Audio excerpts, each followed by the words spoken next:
Niche Fighter Monday.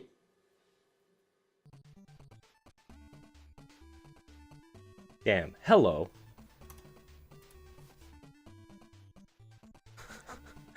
hopefully, hello everybody. How's it going?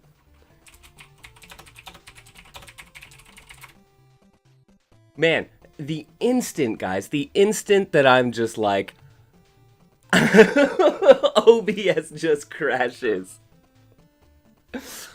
Yo, welcome to Niche Fighter Monday, the home of Mr. MKL's technical difficulties. I hope y'all are doing well today.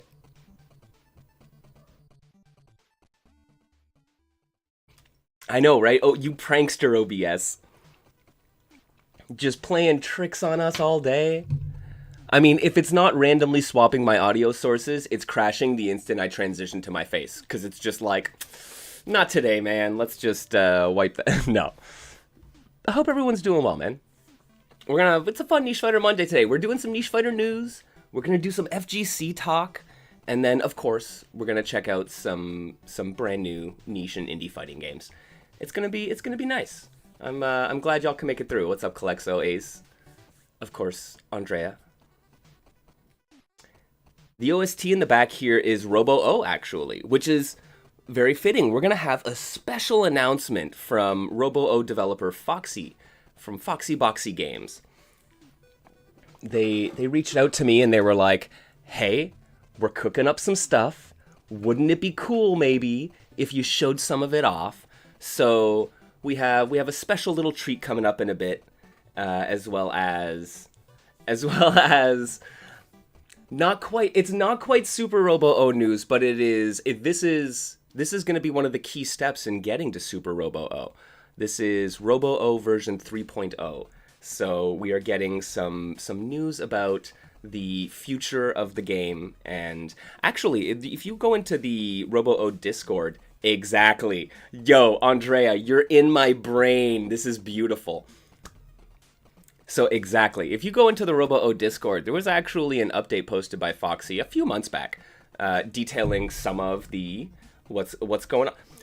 We're gonna get into some news right away. Let's do it. I'm doing this in reverse order, but that's fine.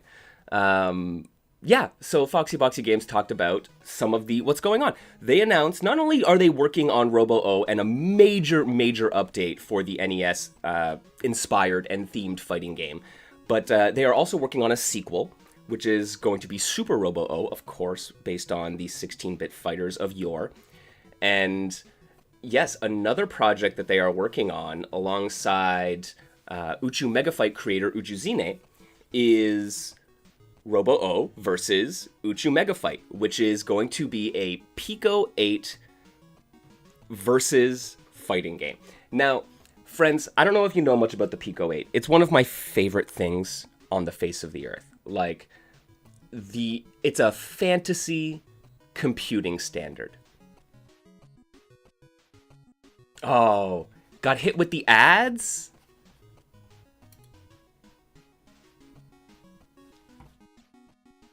Those were supposed to be done already. Yeah, Robo-O versus Uchu Megafight is going to be absolutely wild. So, the Pico 8, for those of you who don't know, is a fantasy computing standard. It is a computing standard created by Lexolawful, I believe, who basically said, what if we created a computing standard that for like in software and emulate it for a physical hardware standard that doesn't exist. Imagine one of the 90s like one of the many 90s like and 80s microcomputing standards, and we're gonna make that. We're gonna create a set of limitations. And like all the code is written in Lua. It's a phenomenal concept. What if an emulator for a console or a PC that never existed? Genius. Here's some limitations, make some games in it. And you've gotten some amazing games out of this. The original Celeste, for those of you who know the platformer Celeste, the original Celeste was a Pico 8 game, right? There are many excellent projects, including Uchu Megafight, which are made on the Pico 8.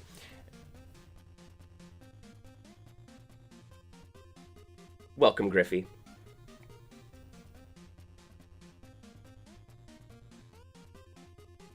Yeah, I appreciate that. The notifications are not always the greatest, so I appreciate you. But yes, we've had many amazing games made in the Pico 8 standard, and amongst them, Uchu Megafight. And the things that Uchuzine had to do to get Uchu Megafight to work. So, for those of you who don't know, of course, this part of the computing standard for the Pico 8 is very limited cartridge size. So all the games are stored in a PNG file, right? And so there's very limited space. And each of those PNG files is considered a cartridge for the game, right? So yes, that's exactly it. The way Uchu Megafight works is it uses multiple cartridges. And my understanding is that it functions something akin to bank switching. If you're familiar with NES programming or Famicom programming, you can have multiple banks of data. The console can only access, 2 of them at any given time, but you can swap which ones are available so that you can be like, hey, my guys here can interact with different bits of data over here. And so Uchu Megafight has, I don't know how many carts it uses at this point. My understanding is at least 8, possibly up to like a dozen or more. It is wild, like the feats of engineering that you have to work around in order to make this function. And it makes a beautiful game out of it. This is one of the great things about like innovation through limitation, right? So, the Uchu Megafight is currently a beast of a Pico 8 game that like spans multiple cartridges in order to get it to function like it does. And they're going to put their technical skills to work alongside Foxy in order to create a tag versus game, which is like meshing together the already kind of intertwined worlds of Robo-O and Uchu Megafight. They already have crossover characters in the game. They already share in a universe. So it makes total sense, and I'm very excited. So my understanding is that for Uchu Megafight or Robo-O versus Uchu Megafight, they have functional characters in there. So it's up and running, and they're able to test it, but they're not ready to show it yet. Right? This was around February, around the time that they released... they didn't release it, but Foxy created a demo for Super Robo-O featuring just Ring King. So they're like, progress is being made. Like the combat system is up and running in Super Robo-O, and they have a couple characters at least. My understanding is several characters up and running in some fashion for Robo-O versus Uchu Megafight. So that is really exciting. There is going to be... I'm sure Foxy is going to be happy to share some of that information as they're like, yes, this is ready to be shown to the world, right? And it's great because they're historically a developer that is happy to share in their development process relatively early, so we should be able to get some peeks into that pretty soon. And you know what? And on that topic, of course, let's kick it off with this special presentation from Foxy Boxy Games. So, like I said, Foxy is still in the process of developing Robo-O, the NES-themed fighting game, and the first in this series. And it is getting a major overhaul, which is going to incorporate a tag functionality, which is going to incorporate a bunch of new mechanics, which are eventually going to be iterated on and implemented in some fashion in Super Robo-O. So Robo-O 3.0 is kind of being used as a testbed for Super Robo-O, and given the tag functionality, very likely Robo-O versus Uchu Megafight. So very, very exciting to, yes, like if it's like one of those DBZ versus One Piece fighters on the 3DS, oh, mwah, right? Like, something like that for these games, I think is a beautiful collaboration, right? But right now, Foxy is working on Robo-O 3.0, and in it's going to be a bunch of new additions, including not only like new mechanics and new combat systems, but some new story mode stuff and some new animations. So let's take a look at what Foxy has prepared for us today, and I'm very excited to show this off to y'all.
there you have it.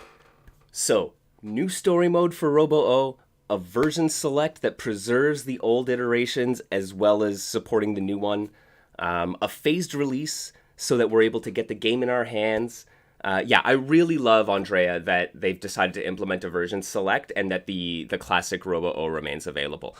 I think, like, looking at the history of Robo-O, it is a fascinating process of development, right? Where it is something that started out extremely, extremely close to what the NES standards are, and then it has evolved into something that is, like, honestly would 100% push the NES to its limits, even with the best mapper chips, and probably exceeds what it can do if we're being honest with ourselves, right? So having that, like, time capsule that you can go back to and see, like, especially for 3.0, which 3.0 is going to be such a fundamental shift with the new tag system, that it's and all of the new assets as well. Everyone's getting a facelift with new art. So being able to preserve the old one, I think, is a beautiful homage, and something that right, like, we're seeing with other developers. I mean, Andrea, you're doing this. You have a version select for Schwarzer Blitz, right? I mean, this is it is great to see indie devs working to kind of preserve their own history, because it's important.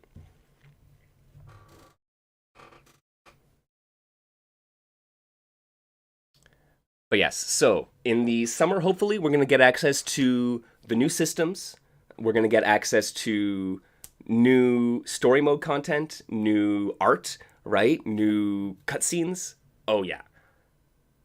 It's going to be great. So I'm curious to see who the story modes come out for first, and what we're going to be able to learn in them. Because there's some really interesting lore in the world of Robo-O that even crosses over with some of Foxy's other games, right? Not only does it cross over with Uchu Mega Fight, but it crosses over with Zodiac DX, their magical girl platformer that Foxy has made.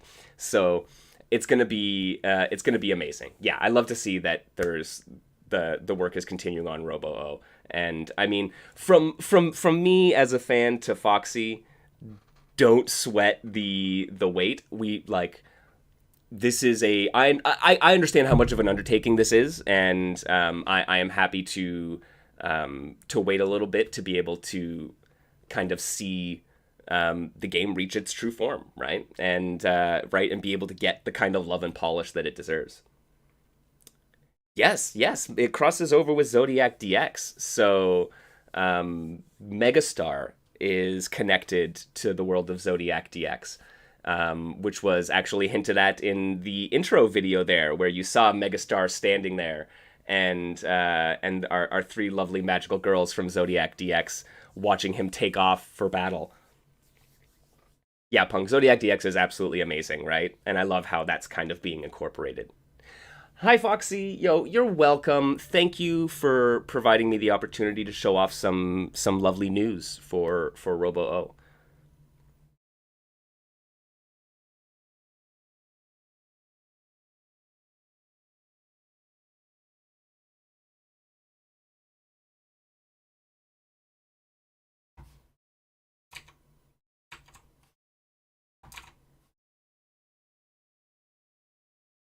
Yeah, magical girls and giant robots in the same universe. I mean, what's not to love about that, right?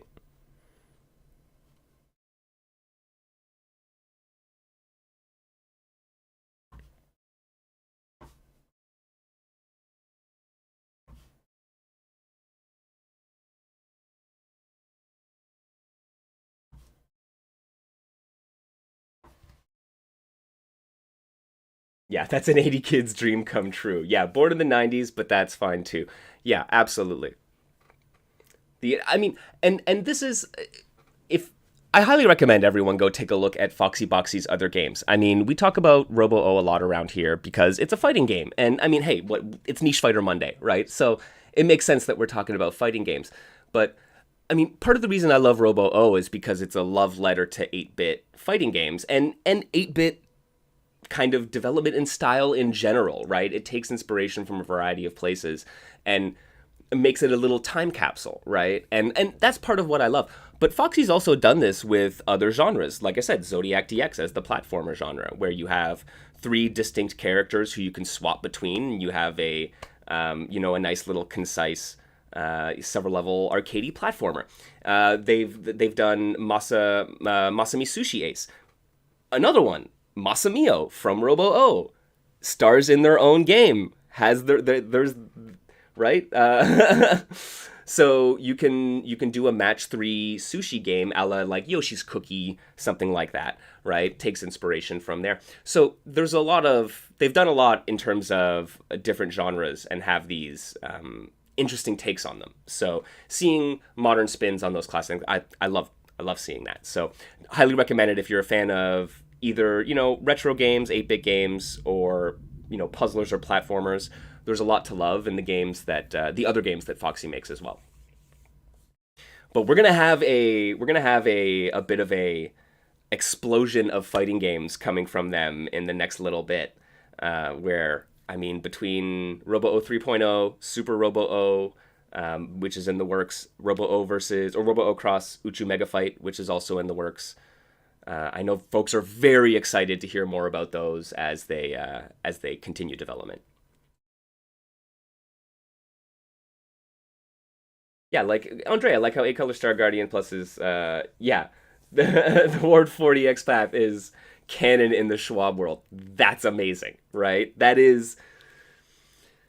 It's that kind of world building, especially for super fans, means everything, right? That is, yeah, endlessly important, I feel. So, big shout outs for that.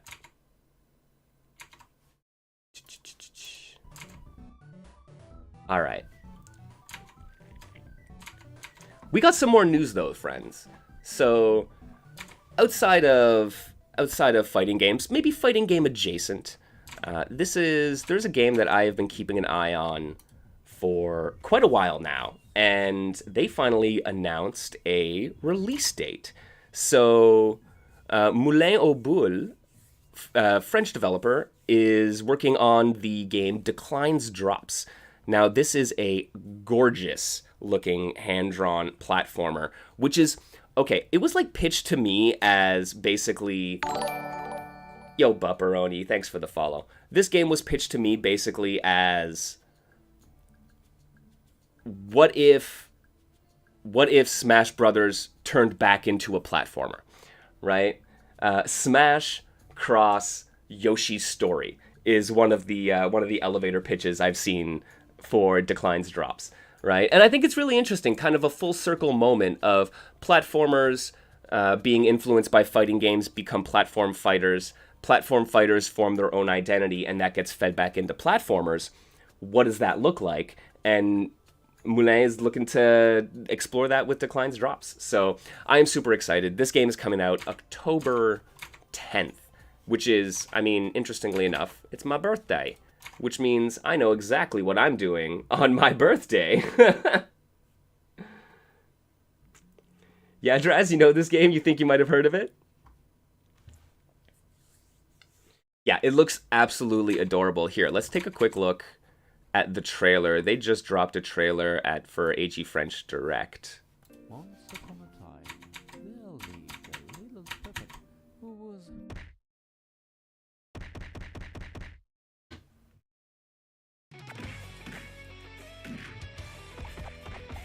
I thought you might be, Draz. Welcome to the stream.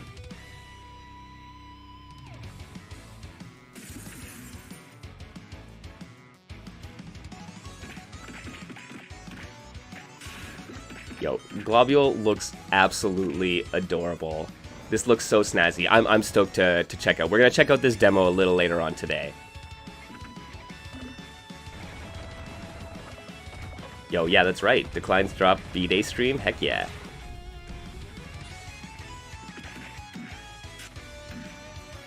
And look at it. It's like, the combat here is absolutely sick looking. You know, I think I actually first came across this game because I saw an announcement like, I don't know, man, like over a year ago that Genko from Arcus Chroma is going to appear as a guest character in the Versus mode. And like, yo, Versus mode, I am so, like, This looks absolutely sick. Yeah, the animation is freaking fluid. It's like, it's got like this like Rayman, Yoshi Story kind of vibe. Like it pulls, I mean, honestly, and like in some of the best ways that like Shovel Knight pulls little elements here and there from a variety of games and synthesizes them into their own identity, so that like we as players who have played all those types of games can kind of get little bits of like, oh, I get it. It's a Mega Man jump with a DuckTales pogo and right, and a Ninja Gaiden special weapon, right? Like I get those things, and they've been synthesized into their own. And I feel like that's kind of like what this is doing with a bunch of the platformers, and then like taking a big inspiration from platform fighting games for the combat mechanics, which I think is a fascinating kind of like full circle. It was like it's a little bit of the snake eating its own tail, but in a fascinating way. It's like, what happens when the snake eats its own tail? I don't know. I want to find out. Oh, excellent. And it is. So there will be a post-launch versus mode that's going to have guest characters. I'm not sure who else is going to appear as a guest character, but yeah, I remember when I heard Genko as a guest character in this, I was like, oh dang. I'm all for the indie crossovers. So this is super cool. Right? Yeah. Juggles and combos in a platform game. Mwah. I love it. And like, okay, so for me, like I have a bit of a soft spot for platform fighters. I'm not great at them. Like I'm not, so that's not where my expertise lies in fighting games. But I really like them, right? And so I'm really excited to be able to try something out that's like, what if those combat mechanics, which I really enjoy, but am not great in like a head-to-head competitive format with them, but now I get to do them in a single-player platformer.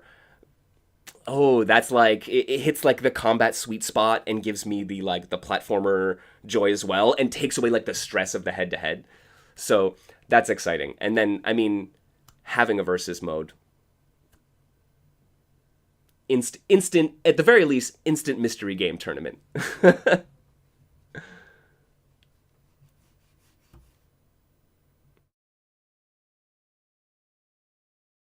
Quite a lot actually, in different ways. So a bunch of other guests. I know that there were a few guest characters announced alongside Genko. I can't recall who though. But yeah, very exciting to hear that there's going to be a bunch of other crossovers with it. Yeah, Mystery Johnson Wen. Absolutely. Yo, Punk, that's right. Always love Subspace Emissary and Smash. I think you're going to love this one too. Yeah, absolutely. I spent an inordinate amount of time playing Subspace Emissary, and I was just like, this is just fun. I just get to do the combat stuff, right? And so, and man, like the Donkey Kong Country era platformers, I'm all about those. Yoshi's Story is a delightful game. The fact that Yoshi's Story was explicitly called out, I think, on the itch.io page makes me so excited. Yo, what's up? Thanks for the follow. Oh, and thank you. Yes, this is my doggo Quinoa, my precious little girl. She's my training partner.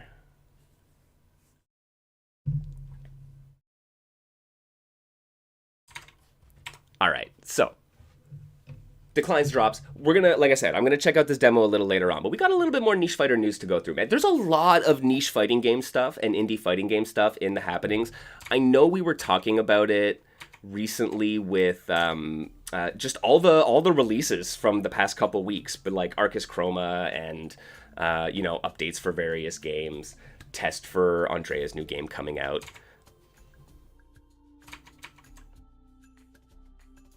Which, hey, a test for Andrea's new game that's coming out. So they're in chat here. This is another one we're gonna check out in a little bit. Rakugaki Rumble.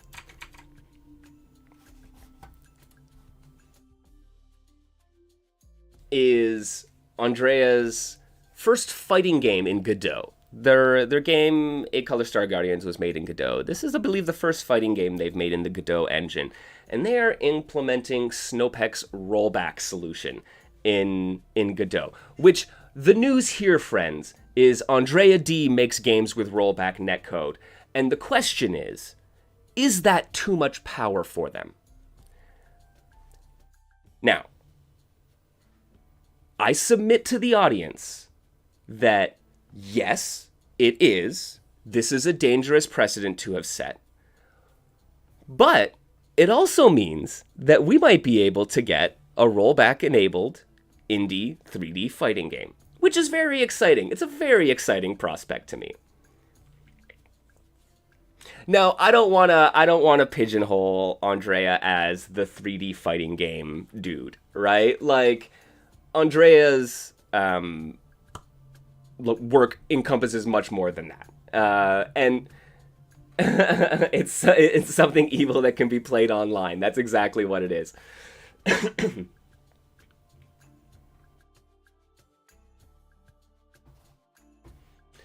Man, and this is a wild, like, there's no blocking in this game in Rakugaki Rumble. There's no blocking. Wall bounces galore.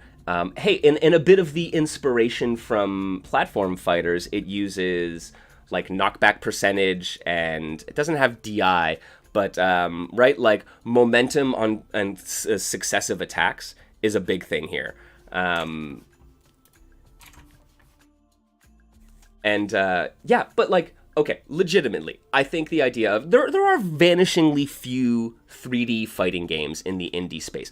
There are vanishingly few 3D fighting games in general, right? Like, we got our Tekken, we got Virtua Fighter in some form, but, like, not much else is... Like, DOA is dead, like, fucking, as far as I can tell. Same with Soul Calibur. We haven't seen much from them in a long time. So... man, what if we got Andrea working on a 3D fighting game that, you know, now that, I mean, and I love Schwarzer Blitz, I love that engine, but it is also one that, I mean, admittedly, is unlikely to be able to get rollback. Let's just say. So yeah, it is. I don't know. It's an interesting prospect. All right, and they're saying here, yeah, Rakuran is the general test for Godot rollback, and then you might go back to 3D fighters later. Absolutely, right? And hey, man, like, once again, I said I don't want to pigeonhole you as you got to go make a 3D fighter. I want you to make the amazing games that you want to make. But I don't know. It's exciting.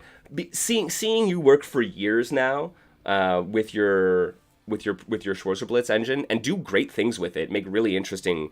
Variations in gameplay between Exploding Judo Federation, Motion Sickness, and Schwarzer Blitz.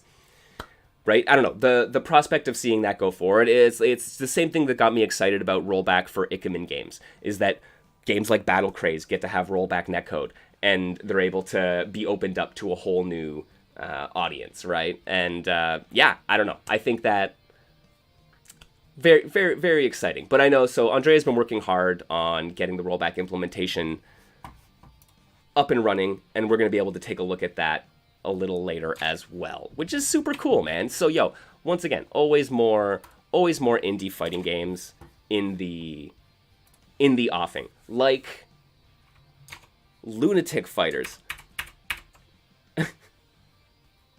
Lunatic Fighters, friends, this is from Davila Games, and I don't know why. I've been following these guys for a while. Probably when they announced the game, it piqued my interest. And then the Twitter algorithm, being what it is, never fed me anything from them again until, like, today. And so I stumbled back upon this. And the question is, do we need more Mega Drive fighting games in our lives? I think probably yes. So we have a ton of characters. Sartis, Perversa, Salvian... Yo, Scorpsy? Fucking Scorpsy? With the skullet? The skull man named Scorpsy with a skullet. A resounding yes. Oh man, there's been a few, right? Like, some of y'all probably know Insane Pain, which came out a couple years ago now. It's a Mega Drive fighting game. This is, again, from, I believe, a Brazilian developer as well, who is making, of course, a Mega Drive fighting game. That stands to reason. That hairline, Rafik, I know. Yeah, and Guardians, once again, y'all are in my head, man. I love this. I appreciate it. Like, go for it. Which, I will admit, I'm not a fan of just in terms of SEO, but Go Forward is being worked on by, I don't even know what it's a dude who's like, I want to make a game and like run a pizza place that preserves games. And I'm like, that is an amazing like intersection of interests that this guy is just like, I'm doing it. I have the resources. I'm doing it. So go for it. It's looking pretty cool. Like I'm interested in it, right? I want to see what these retro style fighting games are like. And like Insane Pain was one that, I mean, like, look, man, there's not a ton of combo sauce in a game like Insane Pain, but you know what? There's not a ton of combo sauce in Deadly Moves, and Deadly Moves is still interesting. So it's I want to see more from this, and I'm interested in checking this out. So, yo, don't have enough digitized fighters nowadays. We need more of that, 100%. It's why I'm desperately hoping that there's someone in the East Coast of Canada working on a Mortal Kombat style digitized fighting game called Tiger Tournament. And I haven't seen an update from it in like 2 years now, but holy heck. You needed... Good. You've clipped the proof that I said Deadly Moves is interesting. That's going to come back to haunt me someday, punk.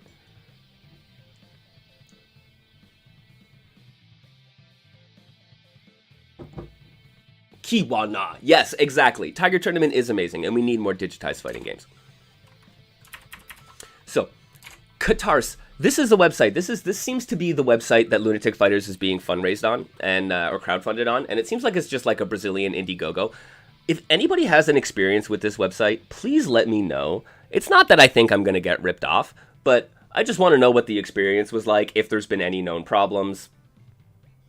It's best to double check because I've literally never heard of this website before. But like, you're able to pick up, right? Davila Games Studios, studio created in 2007 by Yuri Davila, develops games for numerous platforms, including Mega Drive games. And this is their fighting game take. So you can pick up, it's like $60, I believe, Canadian, so like maybe 45 or something like that, US, 40 US, for the loose cart. If you go down here, they actually say that there's going to be a Steam version available, but there is no Steam version currently up. This game does not have a Steam page. Yeah, right? I've never seen this website before, right? And so I'm just like, is that what it is? Is it just like a Brazilian Indiegogo? In which case, fine, cool. I could probably afford to throw them. But like, I'm curious, man. So I want to see what's going to happen with this game. I believe the crowdfunding campaign ends in like this next week. So if anyone is interested in checking it out, go check out the Katars page for Lunatic Fighters. I am very, very, very tempted to get a copy of this. I have a copy of Unholy Night. I have a copy of Insane Pain. I mean, like, I don't collect that many games these days, but apparently, like, rando modern retro homebrew fighting games is something that is starting to build in my collection.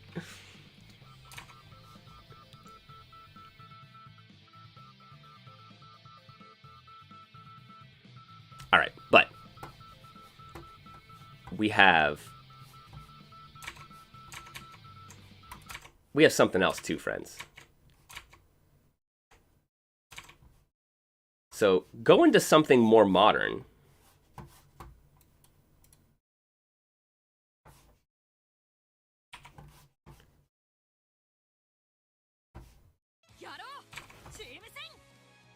Yo, aiding fighting games, guys. I am legitimately stoked for Nen Impact.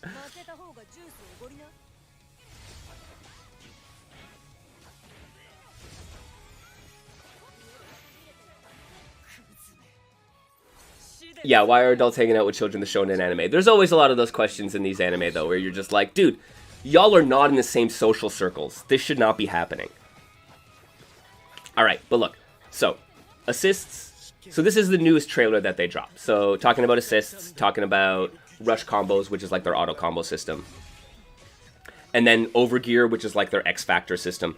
Now, y'all, like, Aiding has made some delightful fighting games in their days, right? Not the least of which was Marvel vs. Capcom 3, but also Fate Unlimited codes for the PS2, which is, mwah, I love it. So I am super stoked, and they have gone on the record saying that, like, we are fans of the anime, and we believe that Nen abilities should be powerful and ridiculous. So, Bloody Roar, yes, Andrea, thank you. So they believe that things should be ridiculous, like Bloody Roar, like some of the stuff you can do in Fate Unlimited codes, like some of the nonsense you can do in Marvel 3. So they are not going to be shying away from that kind of, from the shenanigans TM.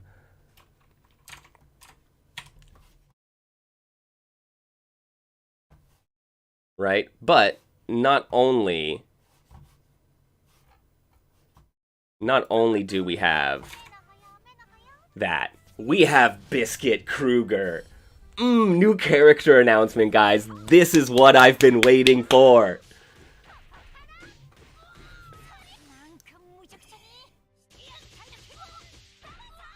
Oh man, I am so stoked for this.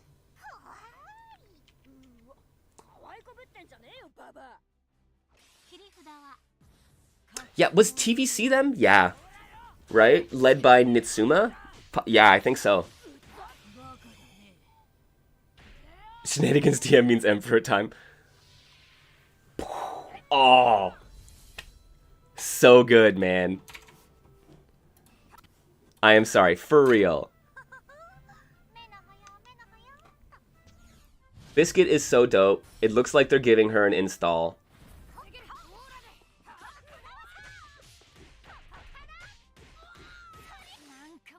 She straight up does the Marissa level 3. Oh my god, you're right. You're right, Calexo. I know, I do. Rafik, you're right. I really hope that they know that Hisoka's bungee gum ability has the properties of both rubber and gum, because I think that's an important note that a lot of people aren't aware of.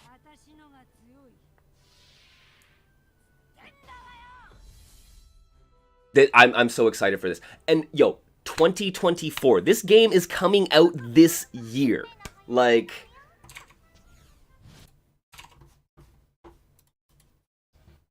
we are not going to have to wait long for some of this. I am so stoked. Especially since I was really hoping we were going to get some of the shenanigans TM, or that I was going to get the shenanigans TM that I personally enjoy out of, DNF Duel. Right? I was really hoping that that was going to be the thing for me. And I bounced off DNF Duel so hard. Like, I was like, immediately, I am like, oh, this is not the game for me. Okay. Right? And that's fine. Doesn't have to be. I know people who enjoy that. That's amazing. I am glad they enjoy it.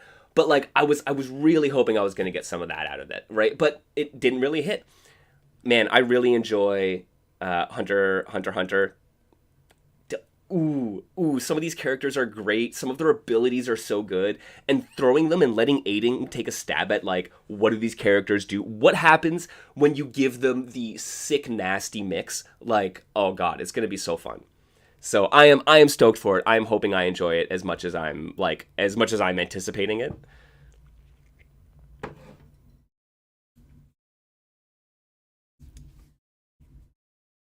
Yeah, you're right, Mohas. It's weird how we go so quickly from we're excited for this character to we're complaining about the character, but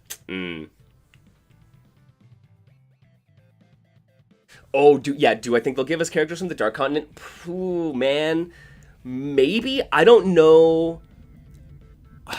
I'm gonna say, given, like, modern Aiding history, probably not unless they do DLC packs. And if we get DLC runs of characters, probably.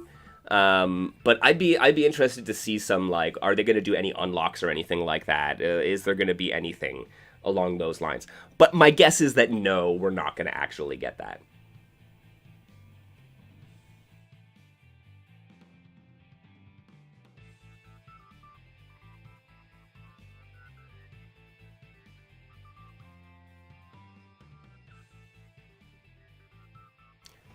But man,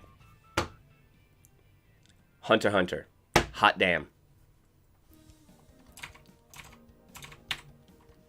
It's gonna be good. I am very stoked for it. You fuck with Pangea?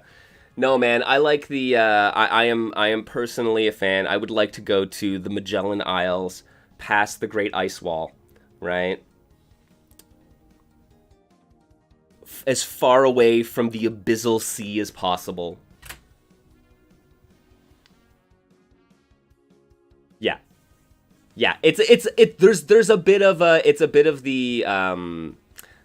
it's not the flat earther thing. There's a sci-fi world building exercise slash like collaborative project that is being worked on the interwebs, that flat earthers will steal their maps and use it to have like, this is what the flat earth looks like, but it's got some of those vibes to it of like, yeah. Sure, the world is what we know it, but beyond that, there's so much more. We just haven't gone past the ice wall or the ocean that's impossible to cross or whatever, right?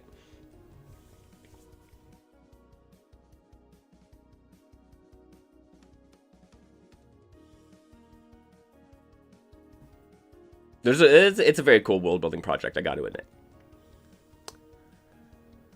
All right, yo, let's get into. Okay, I want to get into a little bit of FGC talk. I think that's the news right now. We got a bunch of games that have just gotten updates that are coming out that are being worked on. Beast of Mystery is still being worked on. It's getting some updates for its alpha version. Go check out Mutrex's lovely cryptid fighting game. Ton of cool stuff. But like, those are some of the big notes, man. We got Declines dropping its game on October 10th, which I am stoked for. We got Nen Impact coming out in 2024 and some amazing looking characters in there. It's, Rakugaki Rumble from Andrea is being worked on. We got some Mega Drive fighting games in the pipeline too. So there's a lot of really cool stuff. But I wanted to move on from some of the news, and I wanted to do a little bit of FGC talk, because I came across some stuff this morning, man, that it got me thinking. This something got me thinking. And I'm going to start off by saying, the one of the things I hate the most about discussing things in public like this is that oftentimes you have to go kind of like through someone else in order to talk about a point that you want to make. So first and foremost, like I respect the opinions of the people that we're going to be talking about here. It's cool.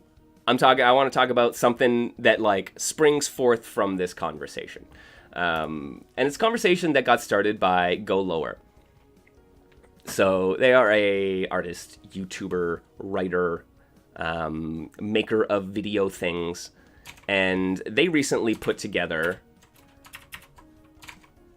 a video alongside TZ Toast Rider about Sam Show 6, right?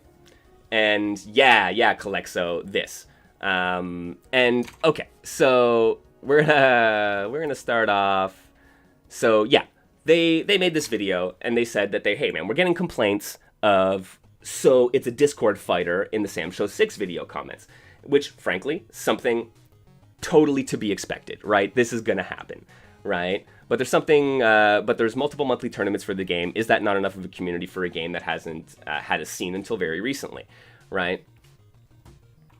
And goes on to say, you're telling on yourself being an idiot for expectation that every fighting game is only worth playing if you can only get on at any time, instantly find matches, zip, zam, boom, right? Not every retro is Third Strike.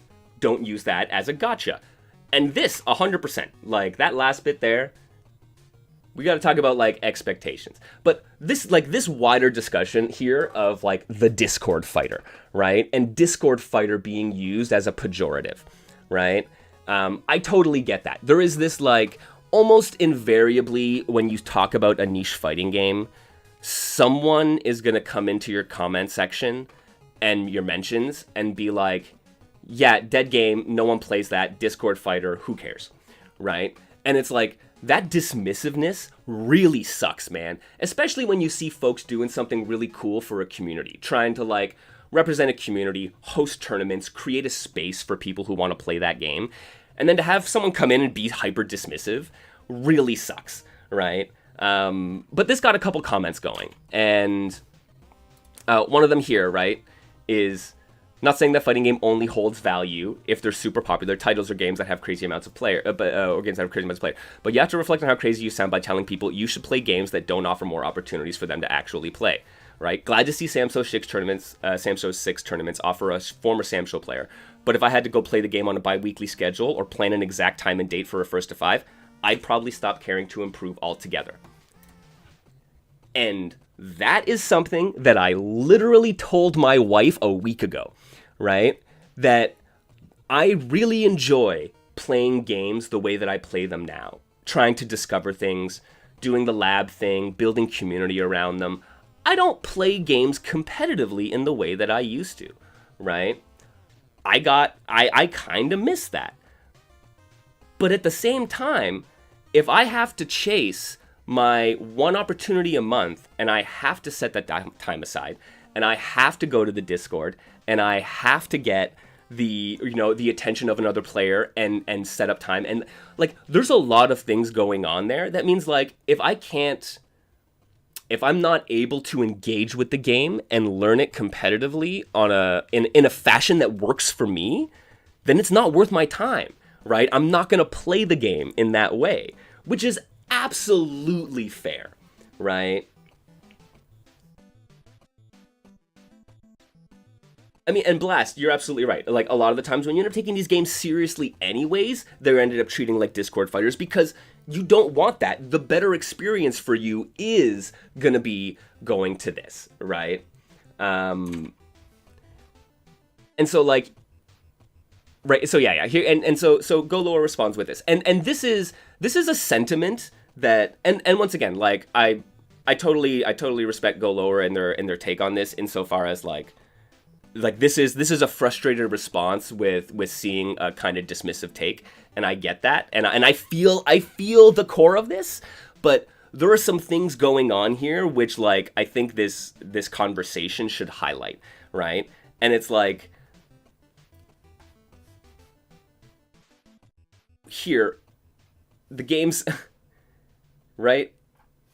It's a catch-22. Games doesn't have a lot of players, therefore people shouldn't play it. And if everyone followed that logic, the games there are only like 15 in the world that matter and that are worth playing. But it's not about like no one should play it. It's about if I have to do these things, I'd probably stop caring to improve, which makes total sense. And like I've seen this response all the time, right? Like and you'll see it actually a little further down in the conversation.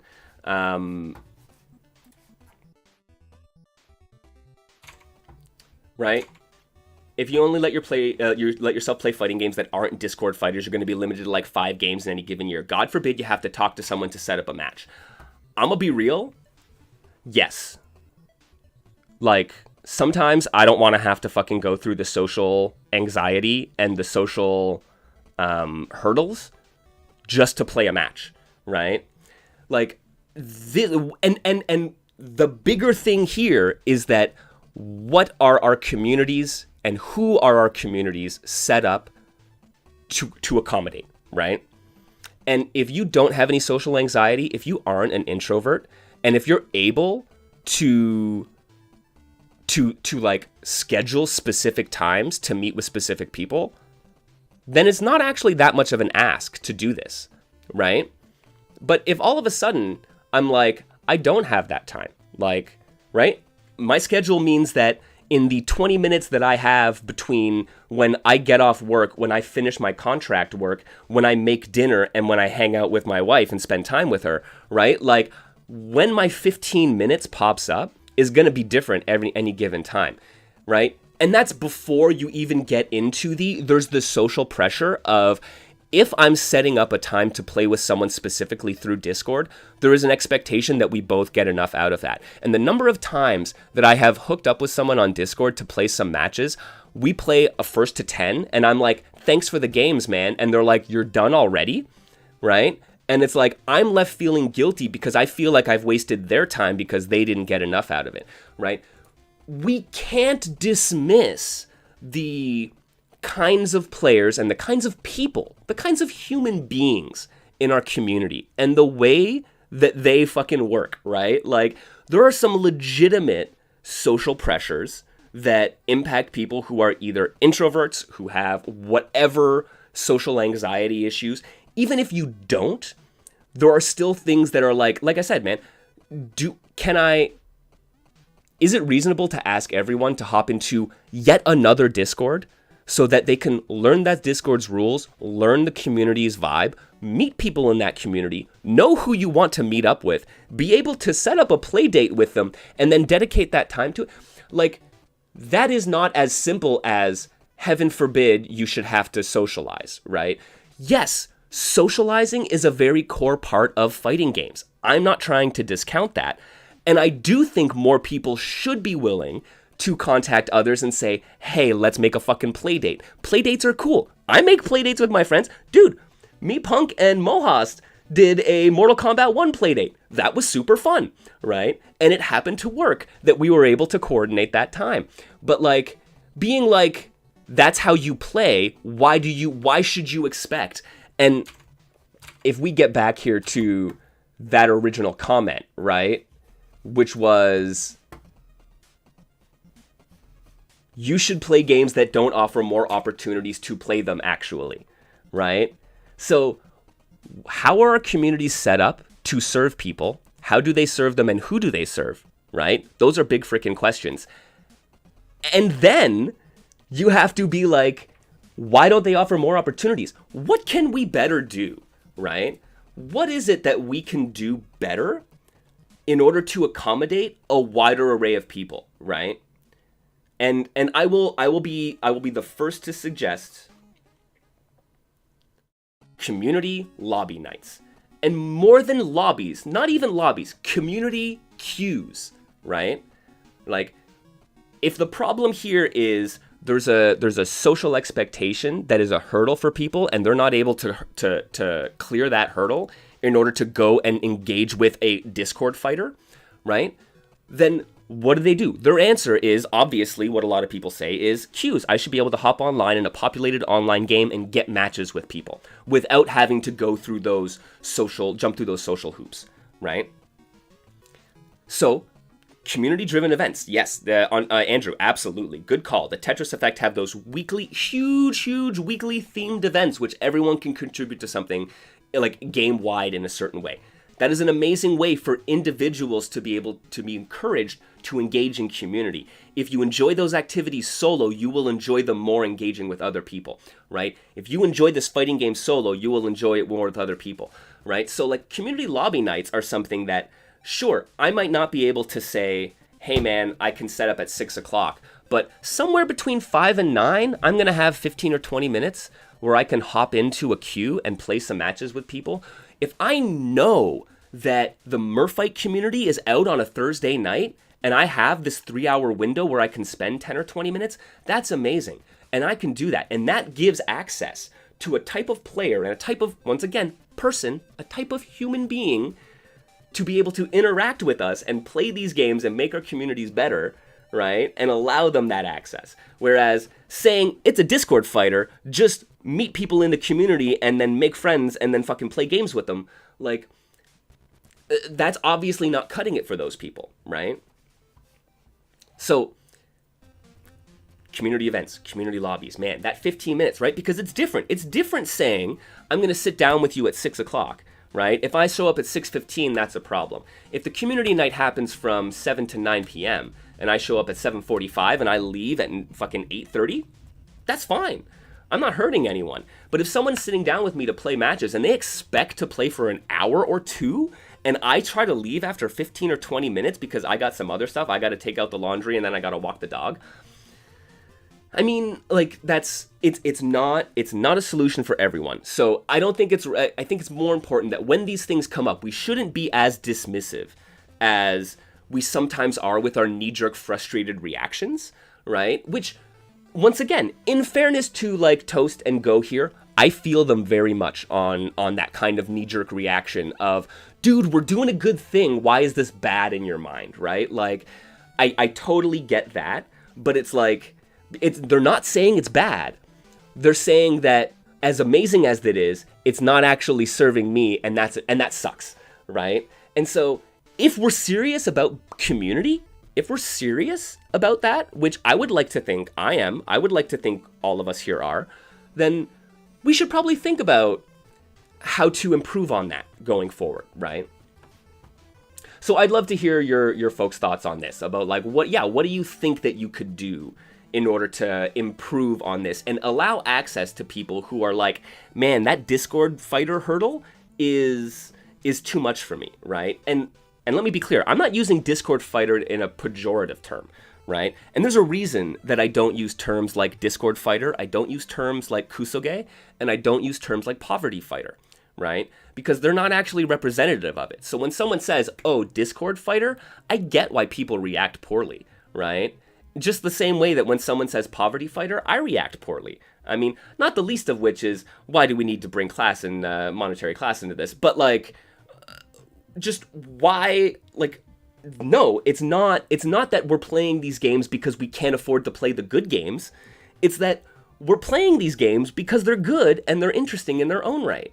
So I'm not, like, Discord fighter isn't a bad thing. I don't even want to fucking use that term, man. Like, once again, the biggest games are also Discord fighters because that's where you go to get specific training with specific people when you're engaged in that way.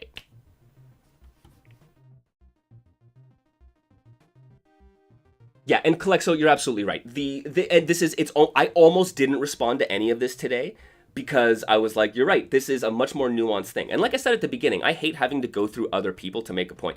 I'm not saying that Go is like, right, unreasonable, or that Toast is being unreasonable here. I saw what was happening here, and I saw a miscommunication between a couple people, and I was like, that speaks to a much larger issue, and we should be talking about this. So I just like, I want to depersonalize a little bit of that right now, right? Yes, Andrew, a run-in-the-background friendly design should be standard. You're right, there are things you can do. There are community things that we can do to improve on this, and then there's developer-led things that can be done to improve on this as well. Yes, PJAs. You make it clear what you're looking for specifically in a play session. Absolutely. Once again, this kind of, everything here kind of stemmed from a miscommunication. And I think you're right. Some of that social anxiety for me is that I feel bad putting limits on someone. I don't want to be like, yo, dude, I can make it in 30 minutes for 15, and then I'm out, right? And then, right, like, putting that on them, like, is it worth it for them to do that? No, so maybe I'll just do it, and then maybe I'll be able to push it to 30 minutes, and then maybe they won't feel so, right? And it's like, but you're right, being clearer about those things would eliminate a lot of that.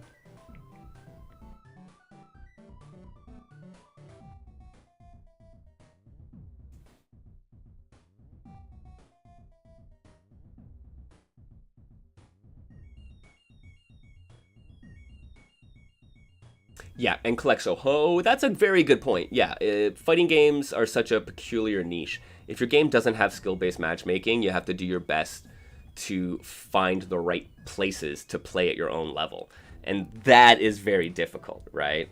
Yeah, absolutely. So, and I will say, so this community lobby idea actually came from the Fantasy Strike community, where one of the amazing things that Fantasy Strike did is that you could just add people to a friends list, and then it's a one-button challenge matchmaking. But it's also one-button spectating. So if they're playing in ranked mode, you can just click on someone and spectate. So it made community lobby nights really interesting, where a streamer could go have a shit ton of friends on their list, and everyone hops in the queue. And whether you're playing ranked and whether you're playing, casuals, you'd just be able to go, I'd be like, hey, I have 90 people. I can just go right-click, boom, that punk is playing. Right click, boom, Hypergrav is playing, right? And see who they're playing against. And you get this excellent mix of matches. And it allows people to play casual queues where rank doesn't matter, or rank-based skill matchmaking where you can kind of find people at those levels. But yeah, I think the strength of it, you're right. You're not going to be able to find people, like if you're looking for beginners, you're not going to solely be able to find beginners if there's no skill-based matchmaking.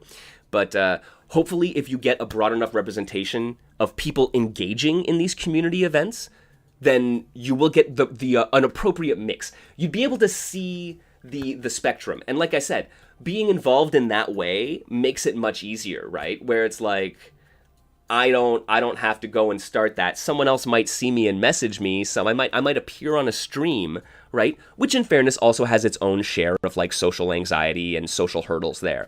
But it is something that can be a gateway for people from playing solo online to being actually involved and engaged in the community.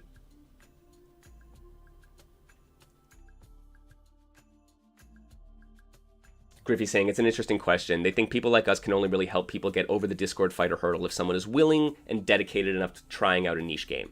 But if someone expects to be able to matchmake quickly 24/7 in an obscure fighting game with a small player base, I just don't think it's possible to help someone get into that mindset to get into niche fighters. Yes, absolutely, absolutely. And once again, I think the core of the miscommunication in this thing that happened this morning was I don't think people are saying that they expect it, but they are saying that when that's not there, it is extremely challenging, right? And perhaps you're right that just does mean that those people will never really be able to engage. I think I think we can do better than that personally, right? I think there are ways that we can help onboard them and make it so that that kind of lack of immediate access is less of a problem, right? Which, once again, the core of the frustration from Go really did seem to be that it was the dismissiveness of, look, we are providing space. So that the space isn't perfect shouldn't be a reason to discount it. But also it's like, yeah, no, that space is great, but it's not like serving my needs, right?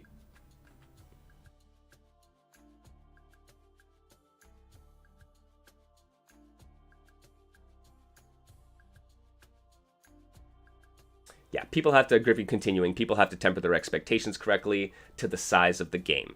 In the modern age, you can now play almost any game online, but you probably won't be able to play people all the time to get a large tourney entrance at first, unless things build to there over time. 100%. That is the other side of it. Yes, is that there, and one of the first things, right, that Go said is that you can't expect every retro game to be third strike levels of popularity. And that's true. We need to temper our expectations. And feeding into like the names we give these things, niche fighter, there's a reason I use niche fighter in lieu of other terms, because it is very descriptive of all of those issues, right? It might be, niche might mean that there's not that much information about it. Niche might mean that there's no competitive scene for it. Niche might mean that it's not easy to get casuals in it, right? Like, it can mean all those things. And it implies a lot about what you have to do to engage with that game. That Poverty, Kusoge, and Discord Fighter don't necessarily. Yo, Ephemeral Technical Arts, what's going on? Yo, we are going to be checking out Area 0 a little later on today, actually. That's going to be fun. Thanks for swinging by. Yeah, Calexo, one of your testers, streams Battle Craze every Saturday, and they try their best to get 2 people with similar skill level to duke it out in a first to 15. Not perfect, but encourages new players to participate. Yeah, right? And pairing that with like an open lobby, right? Where you're able to say, look, man, I'm just gonna fucking whatever. I'm just gonna stream, right? And then if you're able, spectating is a key to this, unfortunately, right? But if you had some kind of spectator functionality, being able to spectate other people playing matches casually, just randomly, and then doing that first to 15, it's an excuse for people to come in, have low stakes engagement with the community, and then maybe say, hey, I could do a first to 15 with someone, and that gets them, and then, oh, maybe I will want to join that tournament next time, right? It's like, those are the steps that you need to take to onboard people.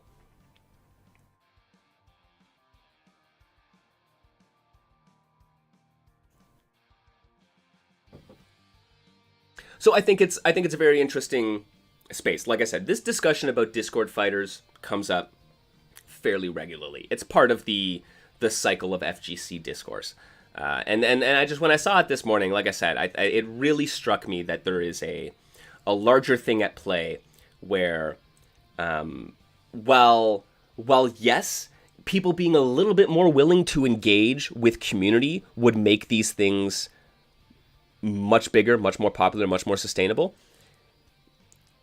it's also not good enough to just say, suck it up, you have to do it this way, because a lot of people will just say, fine, then I won't do it. And we can't really be surprised that there's no one there when you said that's the way it's got to be, and we didn't try to work towards a better solution, right? So I'm hopeful that maybe we can move towards a bit of a better solution. I'm really curious to see what other folks in the fighting game community think we can do to make better spaces for people who find it hard to get over those social hurdles.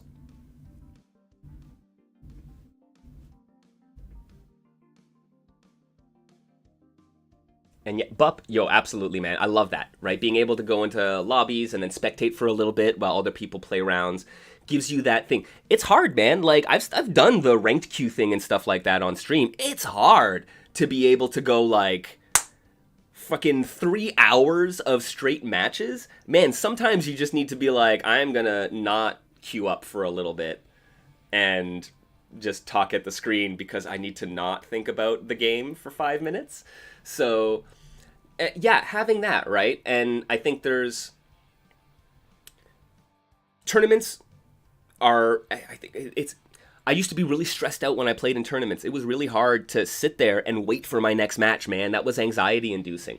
It's not so bad for me anymore, but I understand if a lot of people don't want to go through that. The community queue idea, the community lobby idea, I think goes a much longer way, or goes a long way towards reducing some of that anxiety and making it a less committal experience, right? A lower stakes experience, which is what's gonna help people get involved in these things. Like, it was not Evo that made me interested in fighting games. It was seeing cool things happen at my local coffee shop, right? And we need to remember that. Like, every time you're like, why don't people like my competitive fighting game, or this, that, or the other? Why don't people want to get good at this or learn or improve? Think back to what the first thing was that made you love a fighting game. Just love it. That made you say this, right? And for me, it was seeing a Nintendo Power illustration of Guile doing a Sonic Boom. And then my cousin being like, look at all these cool special moves. Let's go play. And we play acted doing Sonic Booms and Flash Kicks, right? It had nothing to do with pushing buttons and getting good, man. It had nothing to do with, like, right? It was me in my safe space with my people. It wasn't going out to new communities and meeting new people and doing the reach out and right? So a lot of people are in this for very different reasons. We need to remember that, and we should be able to accommodate that. Thank you for coming to my TED Talk.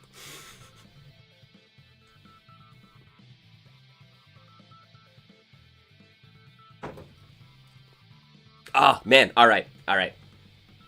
Enough talking. We have done the Niche Fighter news. We have done the FGC talk. We have engaged in some discourse. I need a like an everybody discourse button that just releases some confetti with a bubbly animated discourse.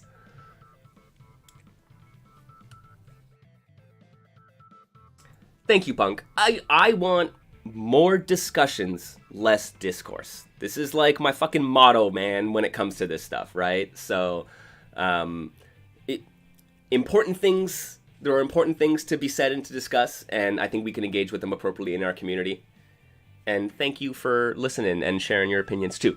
And definitely, guys, fucking hit me up. I'm gonna end up cutting this up and posting it on the interwebs, and I want people to roast me / agree with me as they find appropriate.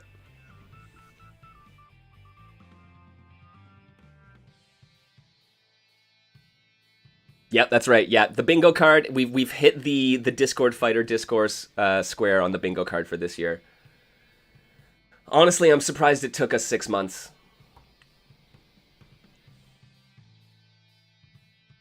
And yeah, and Punk, that's absolutely it. There are merits on, and this is why people fucking hate me on Twitter sometimes, because I'm like, nuance, and everyone's like, nah, flaming people, right? And I get it. I get that knee-jerk reaction to want to just flame and like be like, this is the fucking world. But yeah, man, the world exists in the spaces in between, right? It's the gray spaces in between that make the world interesting and challenging. So we don't get to just ignore it, right? It's part of it. So all right, friends. I'm going to take a quick little break, and then we're going to come back and we're going to play some frickin' fighting games, because it's Niche Fighter Monday, and that's also what we do here. So we got some Rakugaki Rumble coming up, we got some Declines drops, and of course, Area Zero from Ephemeral Technical Arts, which is also another new fighting game. Exciting. I haven't even talked about this one yet, have I? All right, keep the conversation going in the comments, friends. Take a little stretch break. I'm going to be right back, and we're going to play some more fighting games, like I said.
Welcome on back. Welcome on back to Niche Fighter Monday.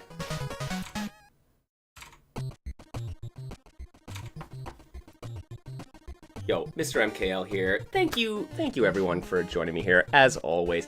Yo, big shoutouts. I really appreciate you making... The best thing y'all can do to support me is just be here. Be here, spread the word, you know, chat about stuff and play games with people, and do the digital basement thing. I really appreciate it. You can do that over in the Discord. We're talking about Discord fighters, man. We're a Discord community as well, so you can join us over there. And I will say, it is the weekly reminder to spend your Bezos bucks, friends. Now, I know a lot of y'all have those Twitch Prime subs, or maybe some bits lying around. And if you want to help support me here in the digital basement, you could always drop me one of those subs or spend some bits. I'd appreciate it. But whatever happens, make sure that Jeff Bezos does not keep that Prime sub. Some amazing artist out there on Twitch deserves your support, whether it be someone like TZ Toast Rider, or Mohas Gridlock, or any of the innumerable amazing streamers out there who are doing great work in the niche fighting game scene. You're awesome. So thank you. You guys are awesome. Spend those Bezos bucks. Fuck Jeff Bezos. Amazon should pay streamers more. I said it. I said what I said. But you know what? Honestly, there's also the other way. I'm going to be doubling down on some of the Patreon stuff. I do have a Patreon. That is the best way to support creators out there, honestly. One of the best ways. Ko-Fi, Patreon, one of those direct support things. Man, honestly, guys, for less than the price of a Twitch sub, you could also back me on Patreon, which probably gets more money in my pocket, helps support me more, and is a better deal for you. And I will give you the ad block absolution. I will say, congratulations, ad block users. That is dope.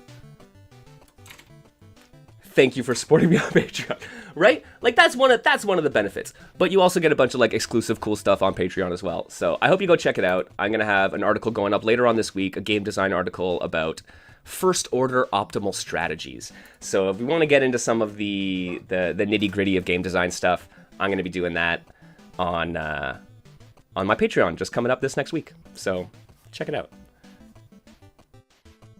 Yo, all right. We're going to play some games, friends. I don't know if Andrea is still around. Is Andrea around for some Rakugaki Rumble? Fighter Monday. Yeah, thank you, Foxy and Roderick. They're also, yes, I've also provided some lovely... Hey, beautiful, they are around. Some lovely sound cues there if you wanna go hear the Mohas Gridlock, the commentator for Murfight, as well as all-around cool person. Go yell stuff on the stream.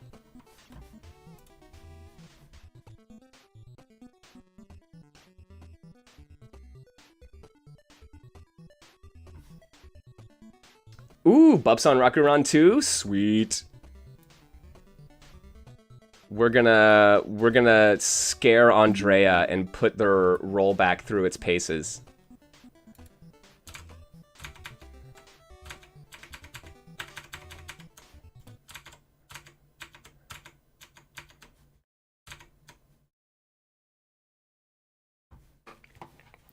Alrighty.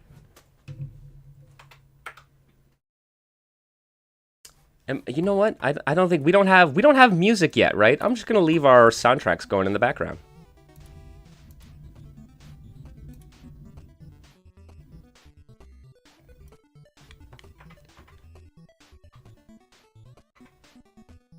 Oh lordy. Okay. Yo, what's up, Anchor? Yeah, absolutely. Area Zero is gonna be really fun. That's another one we're gonna check out today. And yeah, I saw it announced over at Combo Breaker, and man, I'm stoked to be able to check that one out. It looks really cool. I saw some folks posting some insane combos. So, oh, you've also been playing it at a local. Dope. All right, I have not explored it much, so I'm excited to.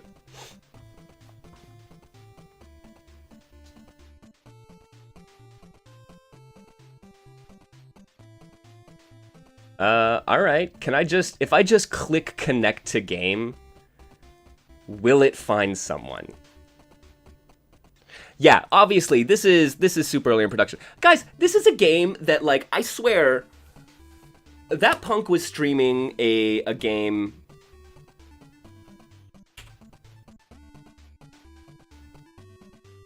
That punk was streaming a game that was just an absolute delightful mess. Oh, and I do need to know. Oh, okay.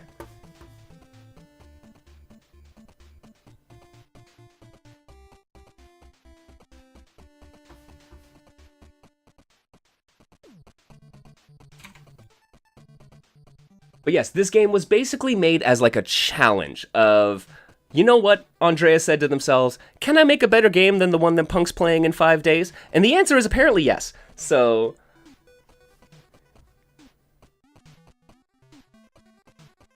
anybody have an IP address they want to throw my way?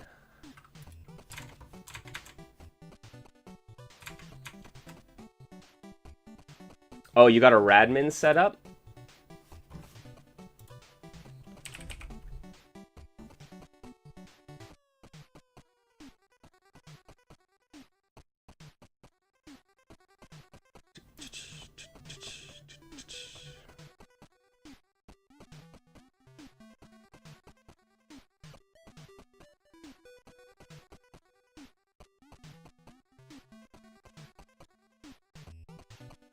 All right. Join network. No password?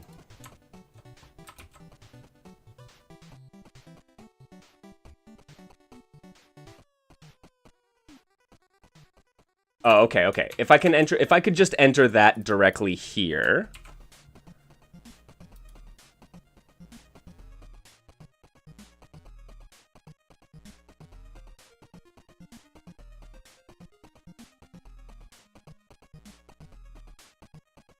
Feel free to, yo, Andrea, like, happy to get some advice on walking through this.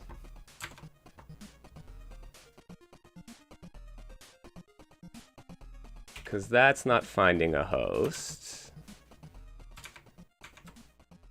I can join.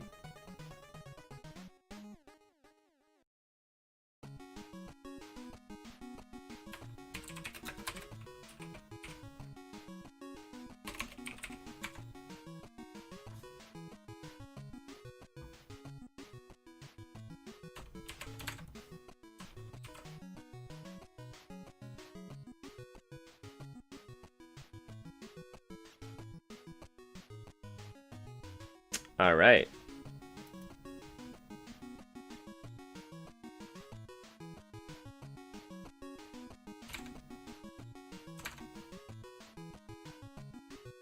Oh, so those are both yes. Okay. Cool. So if I do this, I'm not sure which one you are.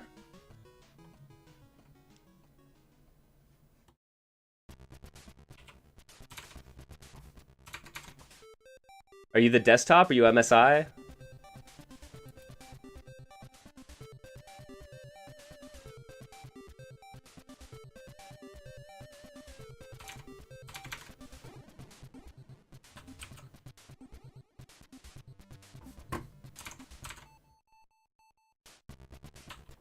All right.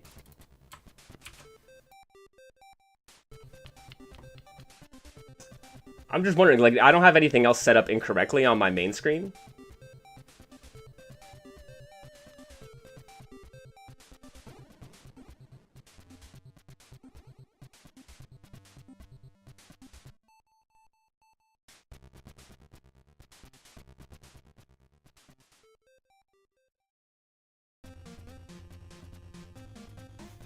Yeah.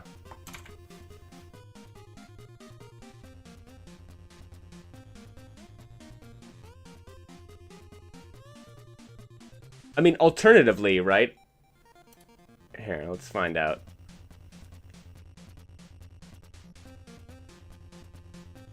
Hey, this is games in alpha, man. This is why we tested them out.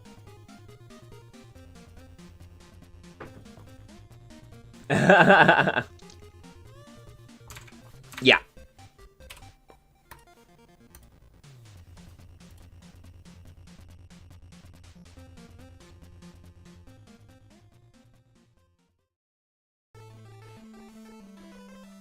What's up, Steven?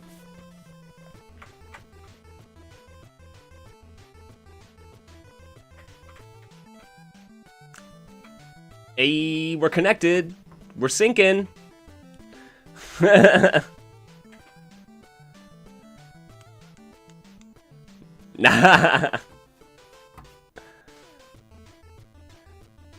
Network died. No sweat.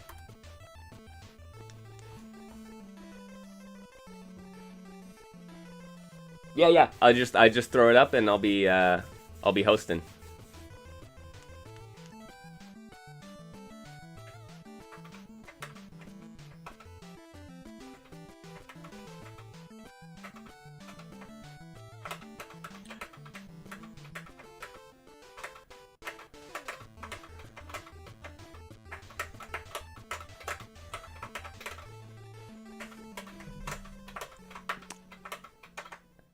Oh yeah, I enjoy some of those some of the kaiju games. Always willing to check it out. Oh dang. All right, it's a little choppy and rollbacky, but you know.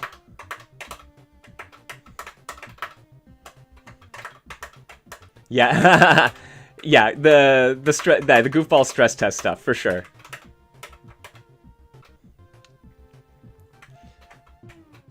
Yo, Canadian internet versus Andrea's internet. This is the best stress test you could imagine.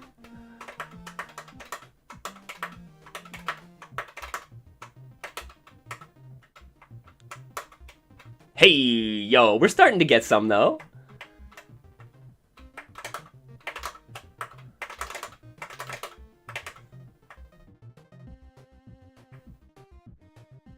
Well, we got hit sparks.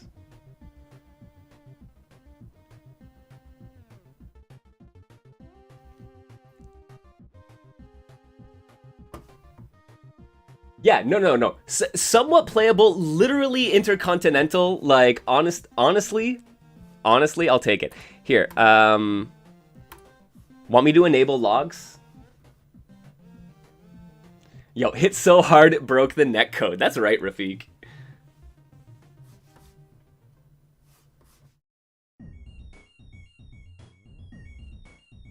Calexo, keep wanting to compare this to Kianta, but it's more of a subgenre than just that one game. It is gonna be. Sorry, I forgot to hit host. Yeah, it does have a bit of a Kianta vibe for sure, right?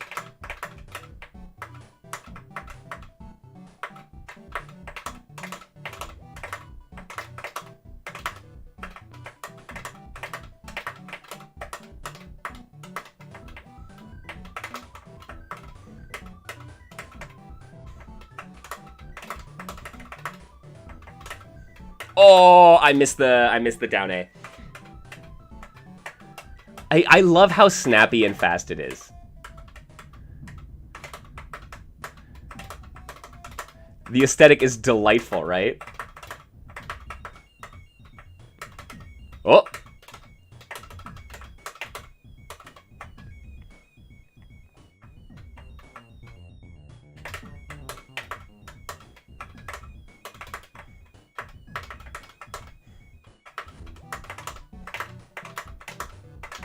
Oh, I got tag and need.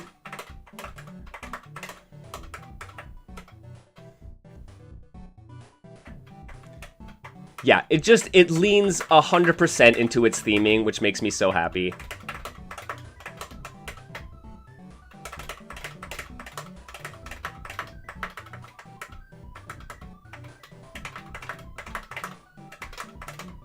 Oh, damn.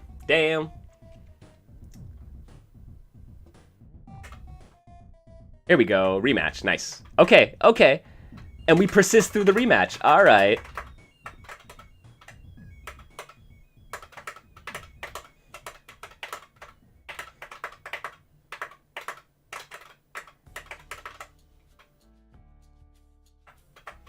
I got sent to the ad dimension.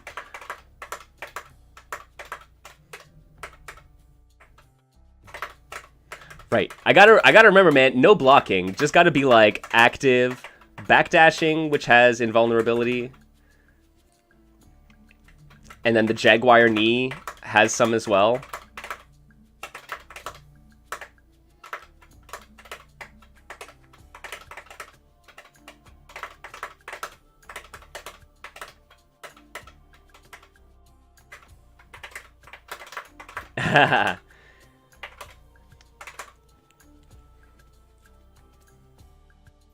I think we might be losing it though.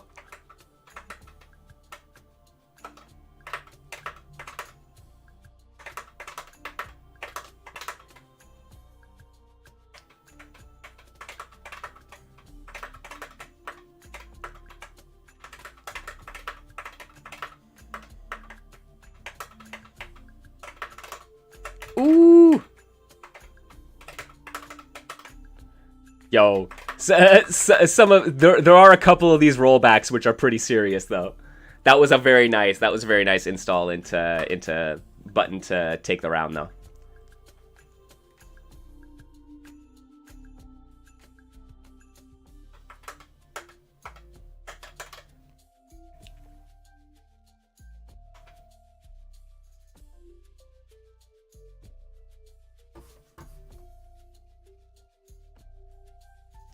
I love it though, man. It is very much like Calexo mentioned Chianta as a comparison for this, right? And absolutely, I think it's got some Chianta vibes.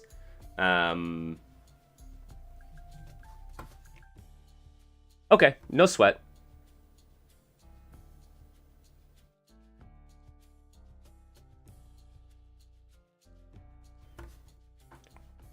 Right, but just like the very, very fast-paced nature of this game is very similar to Chianta in that way. And yeah, damn, man. Being able to just like connect, go, press buttons. Oh, shoot, we're having problems.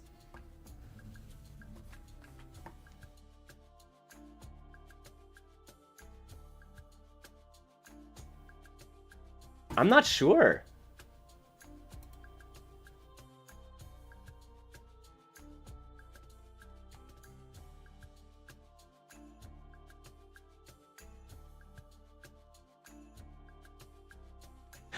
Dude, can I just say,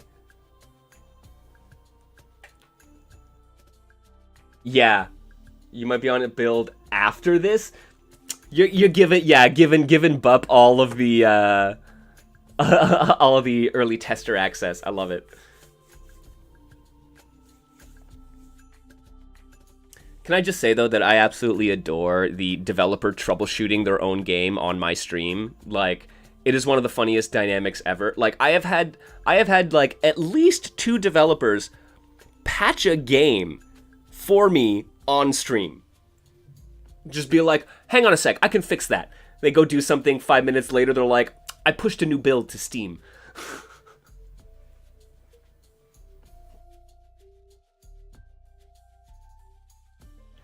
Oh god, quickly add a new character? That would be amazing. That would be absolutely delightful. Oh.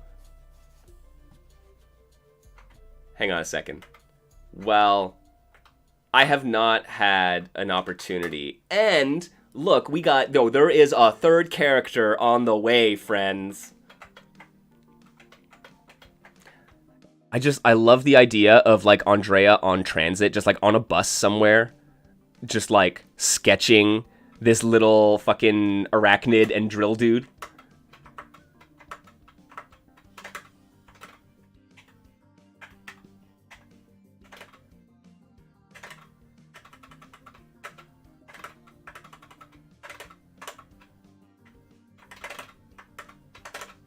Yeah, Bye Bye Blue absolutely did do that on stream. That was one of them, 100%.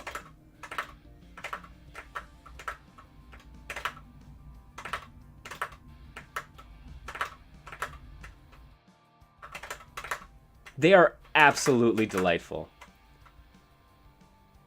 Andrea, you were in fact on your tram going to vote in the EU elections.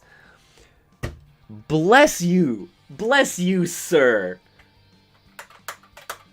I'm sorry. That is absolutely phenomenal. And this is going to be nuts. I'm not even... Yo, P Zeta is what I'm saying. Because, like...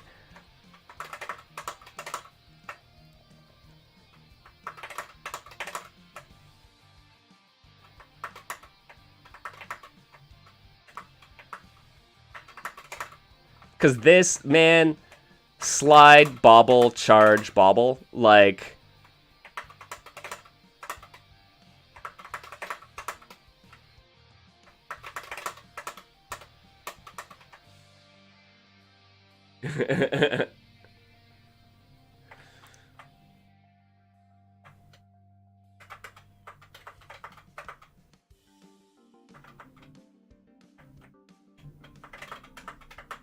Your favorite jump cancelable spec.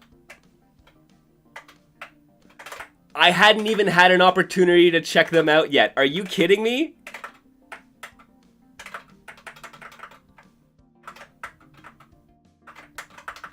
Oh, sirs.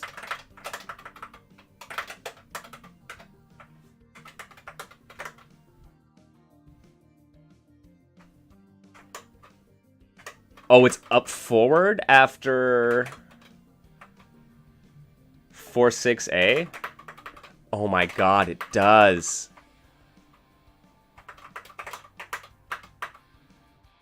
Oh no. And like the normals too, right? So yeah, only into forward jump. Yeah, because I had tried to do it just into neutral jump and it wasn't working.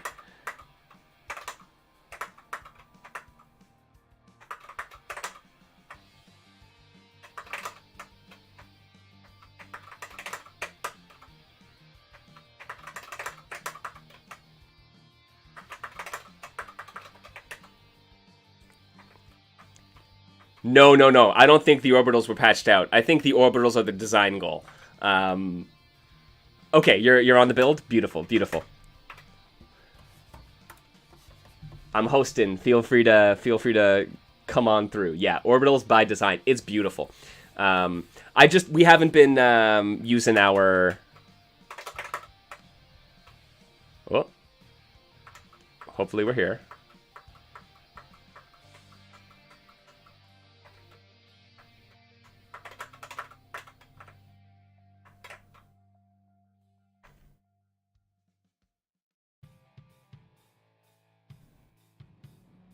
I love that I'm going to give Andrea a bunch of homework to do now.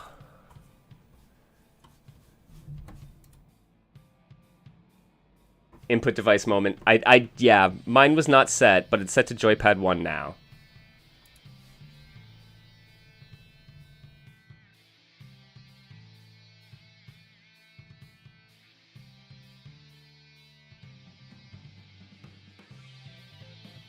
Though, legitimately, Andre, I hope this does give you some, like, valuable... some valuable data to pull from, basically.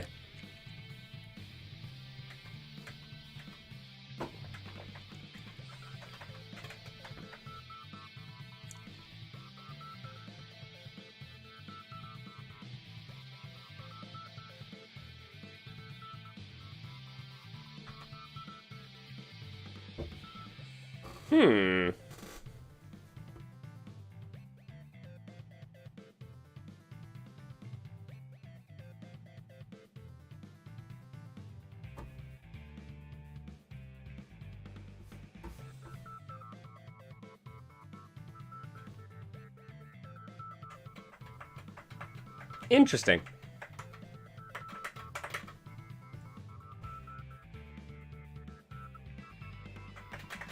Yeah, and it seems to have a sync issue when I like engage with them.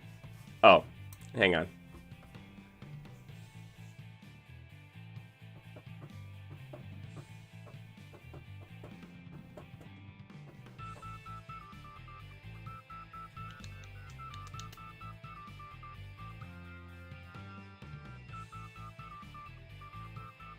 Yo, it's all good, Andrea. Like, honestly, I think this is kind of an important thing to to like remember as players. Like, we play a lot of games around these parts that are early in development, and this is part of the process, right? Like, Andrea has done an immense amount of troubleshooting work to figure out what is going on, like with the rollback desyncs, right? They created a system to basically like mash buttons endlessly to detect if there was like certain things in the inputs causing the issues, right? And so they've like troubleshooted a lot of this already.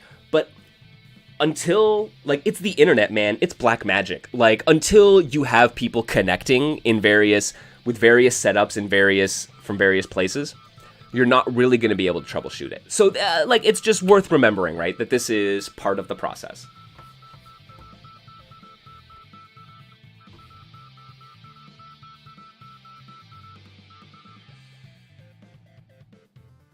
And yeah, you're right, Andrew. It's Andrea's first online game, so it's hype even if it, even if it's having these issues. But like I said, these issues are just part of it.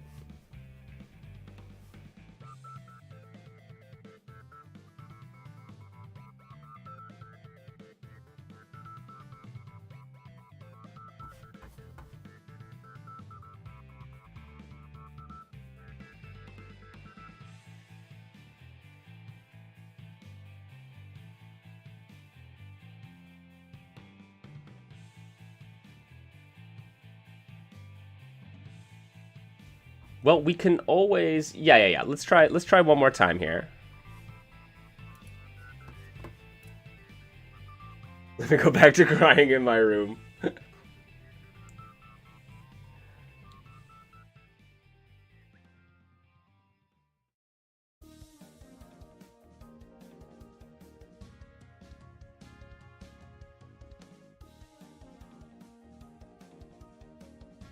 Interesting.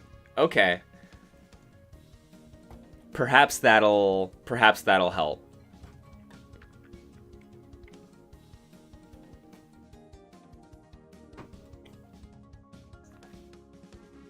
Right? Window focus. I would not have really thought of that. So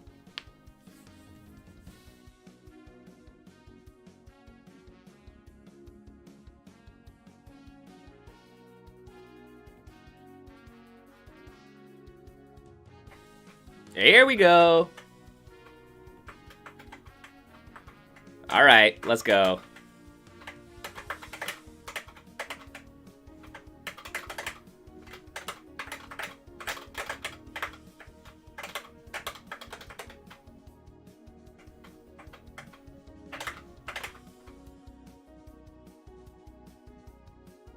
Oh man, cuz okay, and that round felt like buttery smooth.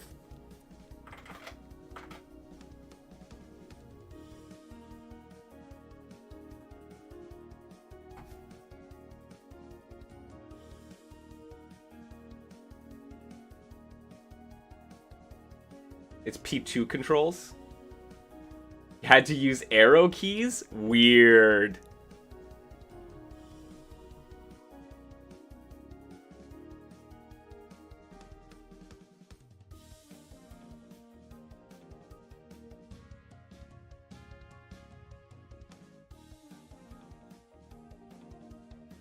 Yeah, I'm playing on joypad as well.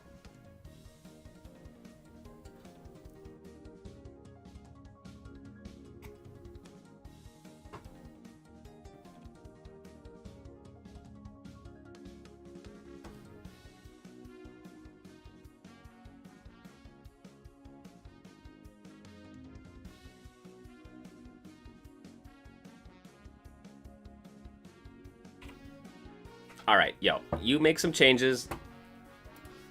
Let me know when you're ready. I'm gonna take a look at Grid, who has, I don't know if they have any attacks yet.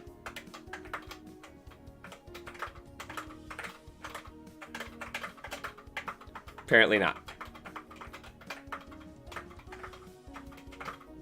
Oh, mash? He's got a mash.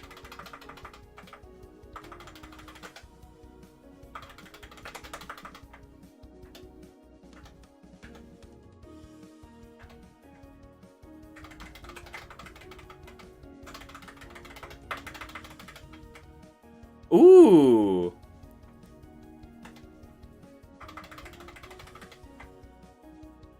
Okay.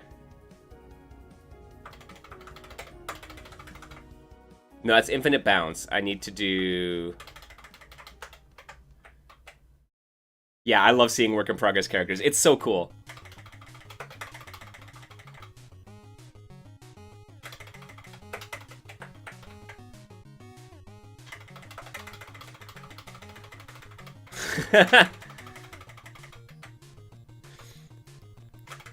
Yeah, if you can, like... How much damage is that doing? Right? Okay, it's only a few hits. It's only a few hits.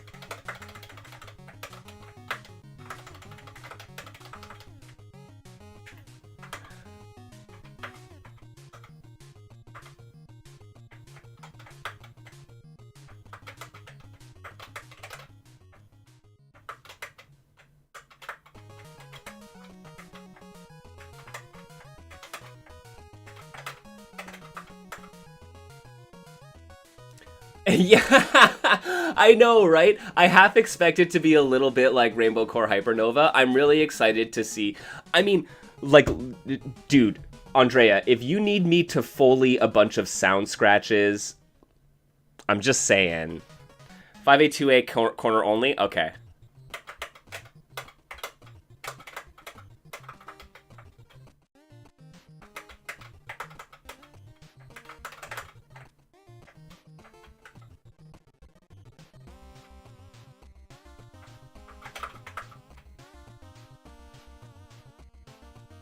Yo, you're giving me the B&Bs. I love it. Alright. Because, yeah, you can cancel that. Alright.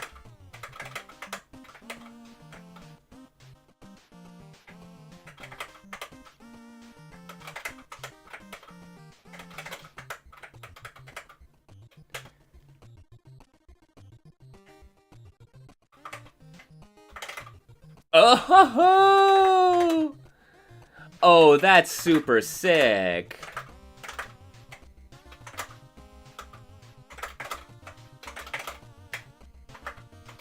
All right, cool. Here, I am...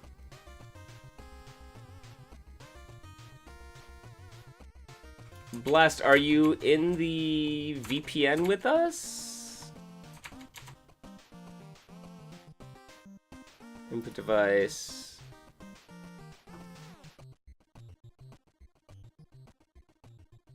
Dope. And then here, I will host, and you can just grab my IP from there. And sweet. Sweet. All right. Let's get a couple games in over the next little bit, and then we do have some other stuff we're going to be playing today. So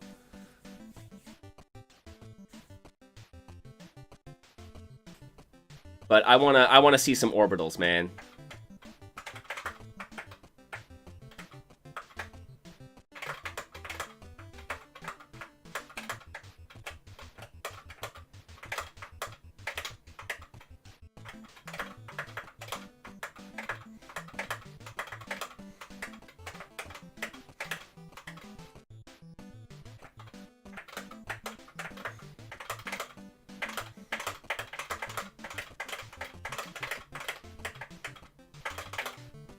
Woo, there I go.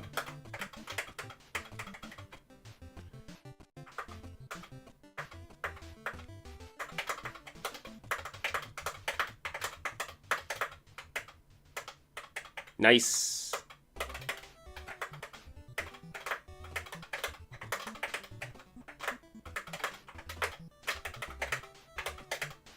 Oh.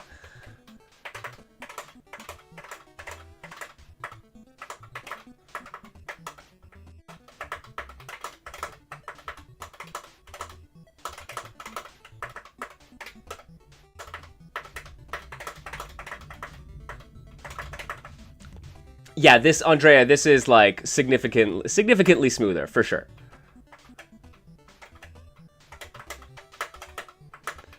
Hopefully we can figure out whatever it was that that was causing that issue for us. Oh, shoot.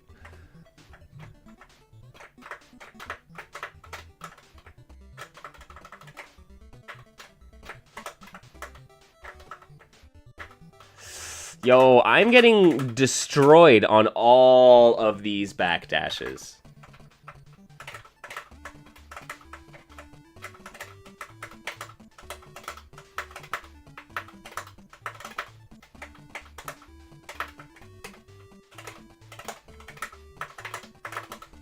Oh, no, not the anti-air. Yeah, I mean, shitty internet. I feel ya. Canadian internet hits me too, so...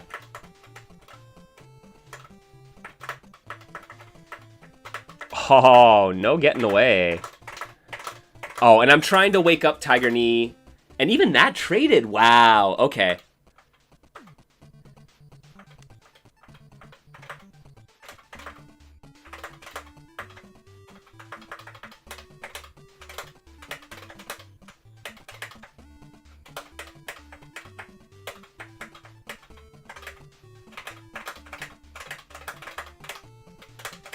Oh, no!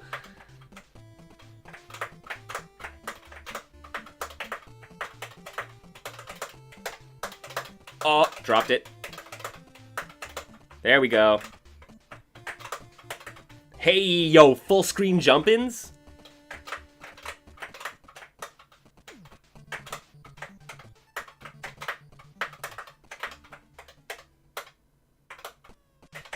Oh, right. I did my... Yo, so there's a burst, but you lose access to your bar for the rest of the round, I believe? So you can see, yeah, my paintbrush disappeared there at the top left when I used my burst.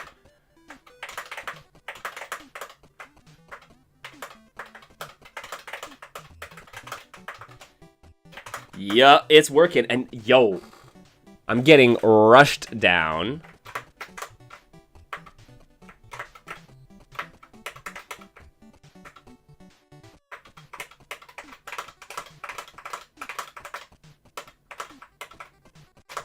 Oh, no. I gotta confirm into install. Oops. Off of my rush kick, man. Yo, very, very good games. Very good games. Yo, I am down for one more little round before we hop off into declines drops.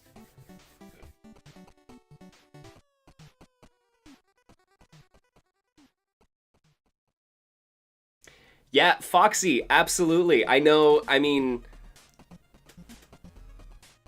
I don't want to put too much pressure on any developer out there. But I know some people who would be very excited for networked Super Robo-O. Yep. I am hosting.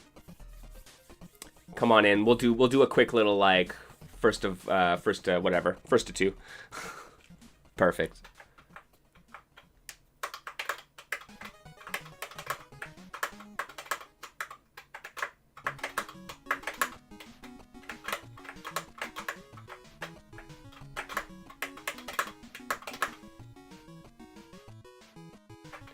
No, I think our match worked out fine. I think it just ended.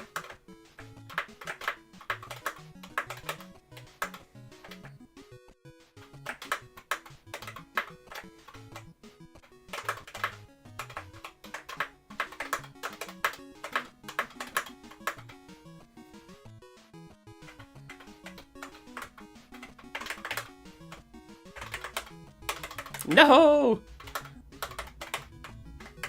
Nice, nice.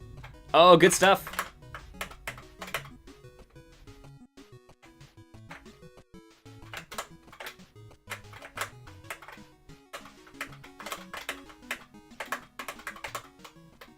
Yes, burst uses full bar.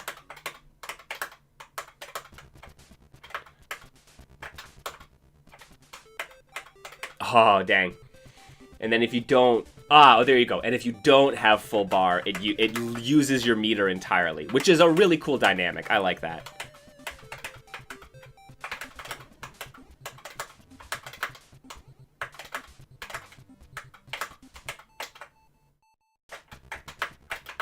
No!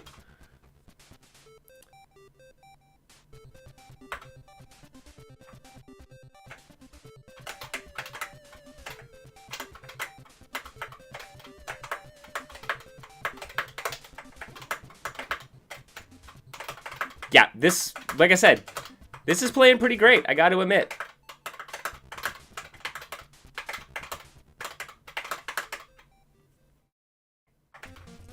And like I said, and when the netcode works really well too, it's like, yeah, you get, it's very snappy.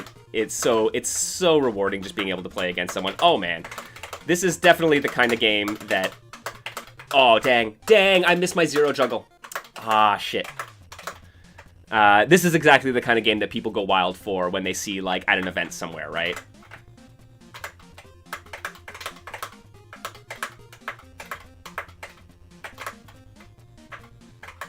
Nice!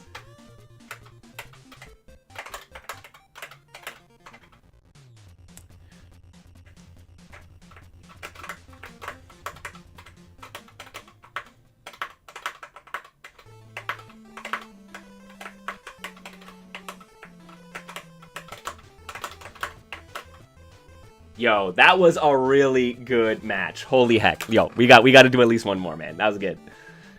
I'm down. I'm in there for one more if you are, man. Uno mas.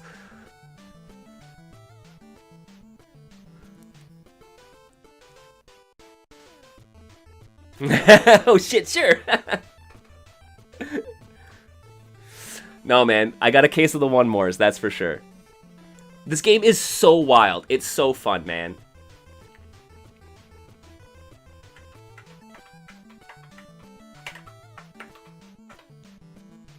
Oh.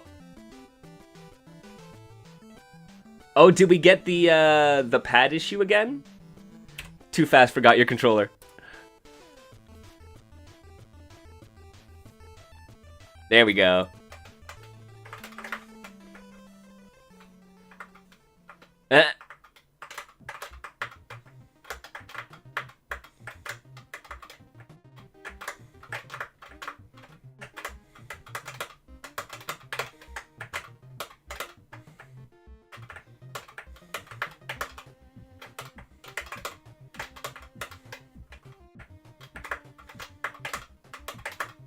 Whoo! Whoo! That was close.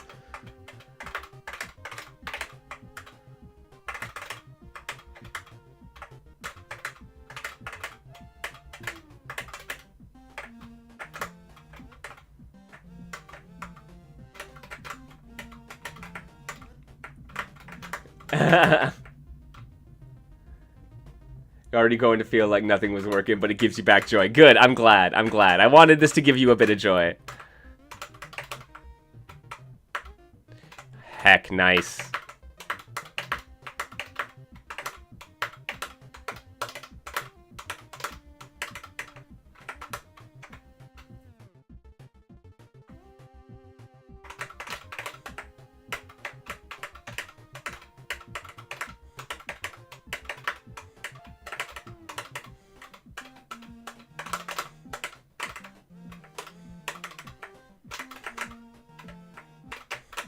Nope.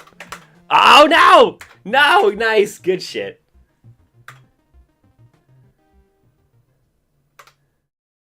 Good stuff. Yo, that was fantastic.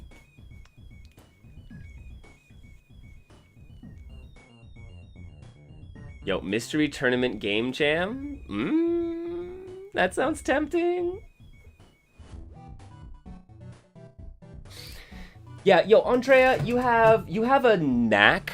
You have a knack for like hitting on certain aesthetics, right? Like you've done such a great job with your 3D fighters to be like love letter to the PS1 low poly style, right? And like the like vector 8 color world of 8 color Star Guardians has like a very, very specific feel to it.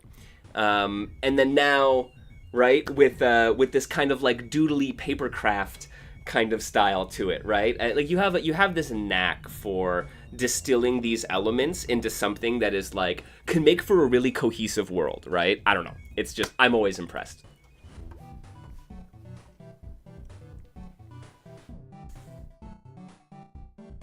Your secret is to limit yourself by design. Yeah. And right, and we were talking about it a little bit about like the innovation through limitation, right? I mean, I think it has long been a popular design ethos amongst the indie game dev, and I just like you're one of the ones who do it very well, right? So just to put a point on it. Yeah, so yeah, you put some of those artificial limits on your game design process, helps keep those things in check, right? Yeah. Forces you to get creative, absolutely. And I think it is legitimately beautiful that like seeing a game that would be like, damn, this is a game that is out, seeing someone play a game that is out, released on Steam for a dollar figure, right? And then be like, but like there are so many things that, come on, we can. I am not here to shame any developer, right? I'm surprised sometimes when I see games released on Steam that I'm just like, you're not like there's no differentiation between what you've produced and what most people expect from games get produced, right? Like there's a disconnect there. Let me just say it. But yeah, to then say like, I can do better than that in 5 days, and then to pull out something that is like very, very tailored, consistent, very impressive.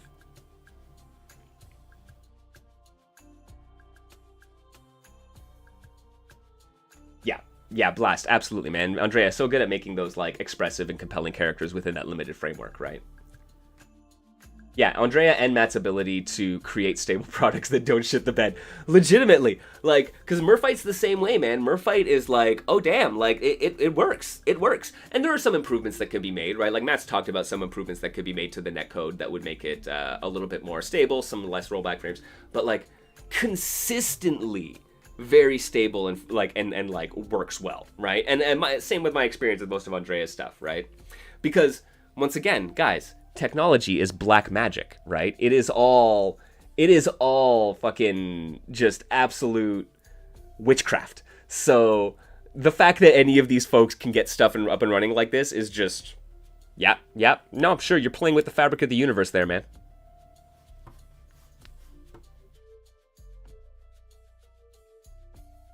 All right, yo, everyone, thank you for the games in Rakugaki Rumble.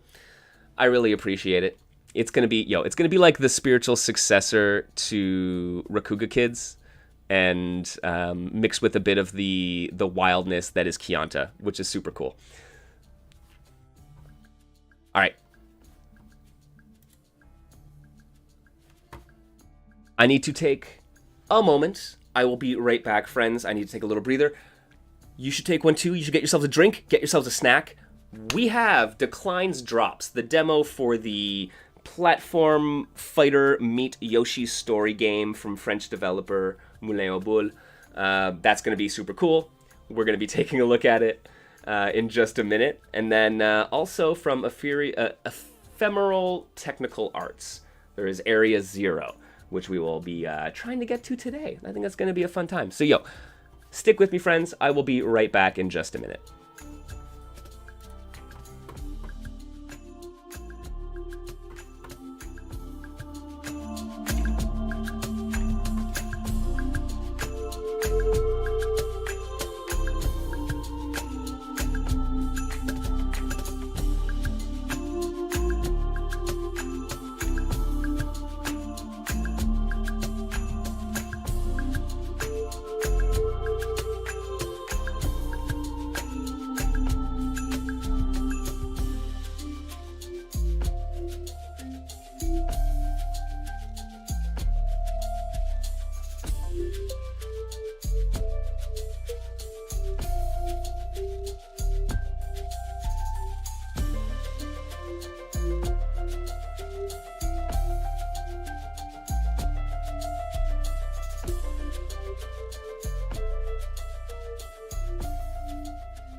Hello, bonjour tout le monde. How's it going? Welcome back to Niche Fighter Monday.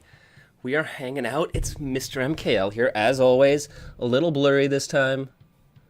Let me fix that up. Yo, thank you for giving us access to your wonderful little project, Andrea. I'm happy to be able to feature it and test it out. Much like I was happy to be able to show off a little special announcement from Foxy Boxy earlier on today. I'll have that video up, and other folks will be able to go check it out as well if you missed it earlier on in the stream.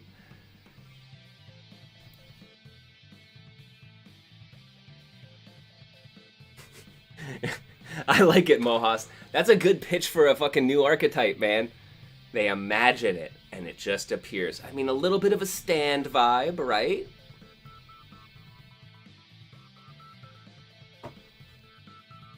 Oh, there's some cool stuff you could do there. All right, we're getting out the pad. We're doing it. We're getting out the pad. It is time to finally play a little bit of Declines Drops, friends.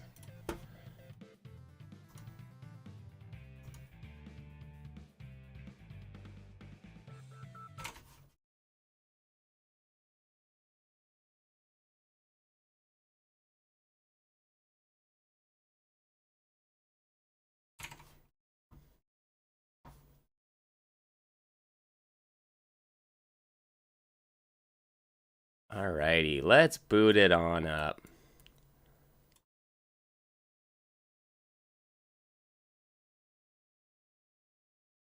That's your pitch for me as a fighter in base mob. Oh, that's good. That's good. Yo, that would be sick. Wish there was a fighting game where if you whiff punish your opponent's tools, they lose access to it. Yo, the lockout character.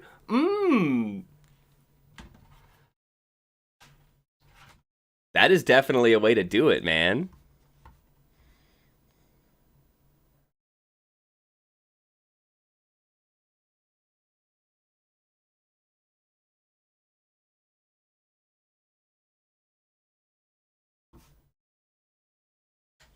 Alright, welcome to Declines Drops. Before we go on, please note this game is currently under active development. As a result, graphics, sounds, gameplay are subject to change. Guys, remember, playing with the controller is highly recommended. 30 to 60 minutes, alright. What do we got? Back shield. We have special. Attack special, shield, jump. Okay. And then runs on the shoulder. Alright.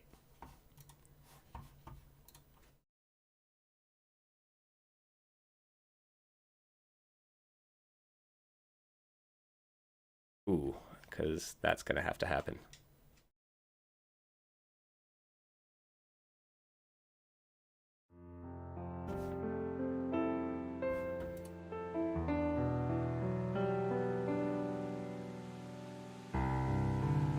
Let me fix up the screen a second.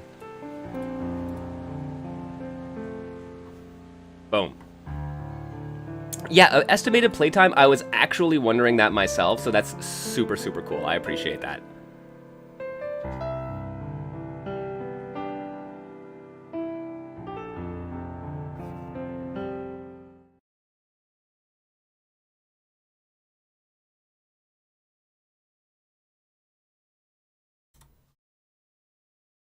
Hello, Globule. Okay, we got run, we got jump. Double jump, alright. Right, down jump to pass through blocks. Yo, this is okay. This is immediately good. Thank you. This is exactly what I need out of my demos, man. She is absolutely adorable. Okay, attack in direction, attack tap up, or tap direction to smash, right?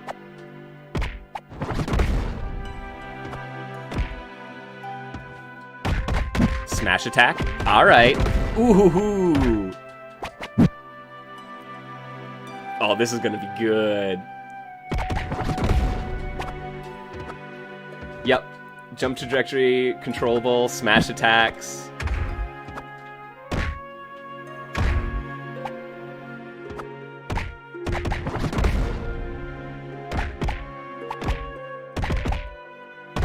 Oh yeah, those while runnings.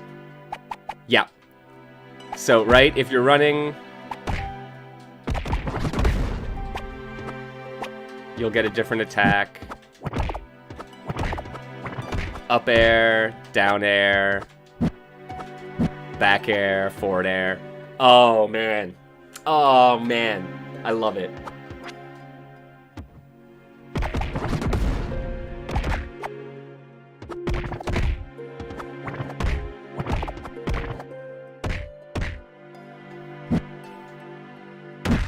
Right. I haven't even used my special attacks yet either.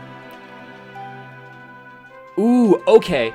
And so, oh, your specials take, like, stamina. There's, like, a mana mechanic, right?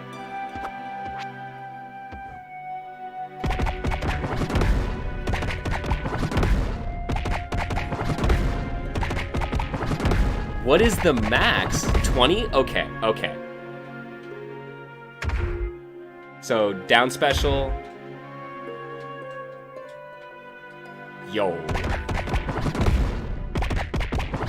Oh, that's really cool, and it shows you. Okay, so if you look at the top left there, right, it shows you. You can do your up air. It takes 2. You can do your side specials. They take 3, and so it lights up. So I can do my side and my up 8. I can do my down. I can do my neutral there. That's super cool.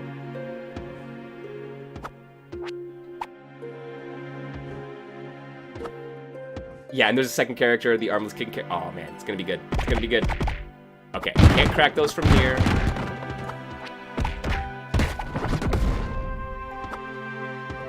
Break through objects. Okay, can't do it yet.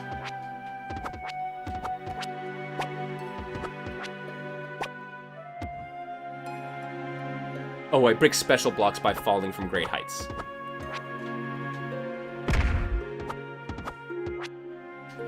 Whoops.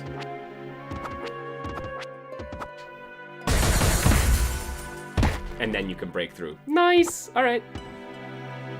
Specials. And then dodge rolls. Yo! I'm sorry, dodge rolling as like the traversal mechanic is not actually what I expected. It makes total sense though. Ooh. Alright, charging. Oh, man. Oh, man.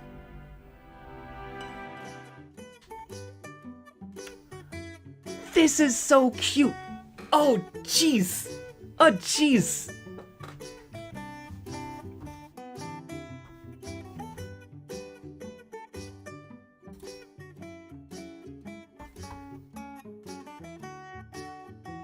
I'm falling in love.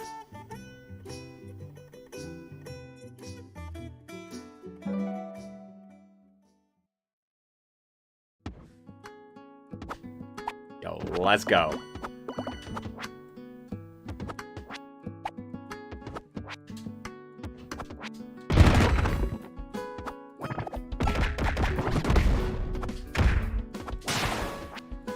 It's Dark Souls. Very clearly.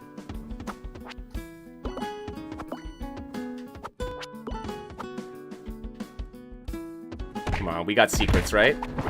Yeah.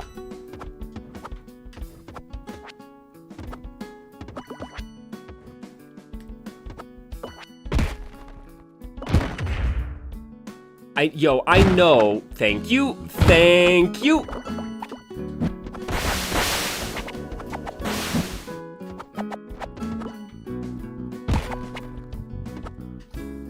I'm sorry. I know enough. I have enough of like my fucking video game brain to know that like we got some secrets here, guys.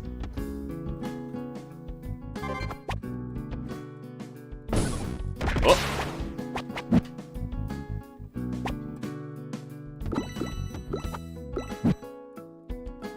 Oh god. Oh, so can I do the run attack at it?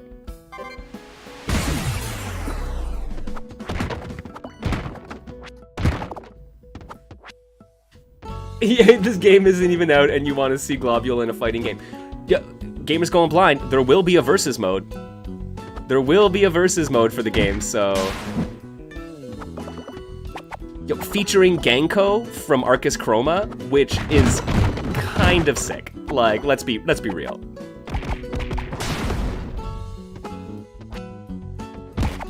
Oh my god, the collectibles.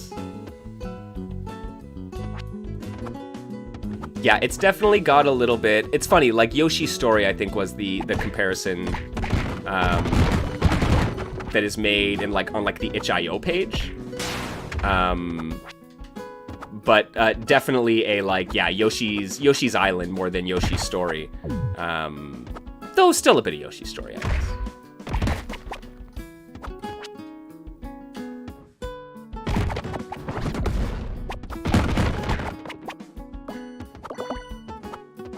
It's not Manta, so you don't know who it is. It's the hooded one with like the shadow attacks.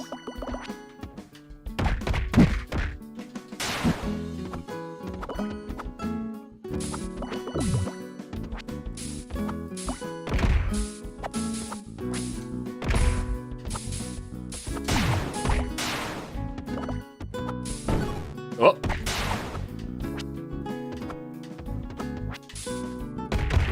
No? Aw, I thought that was gonna work.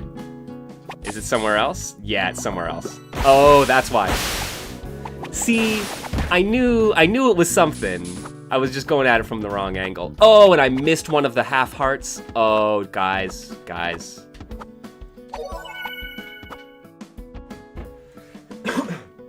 They are. Everything is so satisfying. Like, and for sure, and this is it. Okay, even though platform fighters obviously come from platformers, like that should go without saying, there's something about the attacks that you have in platformers that don't have the same kind of impact that you do in platform fighters, right? So,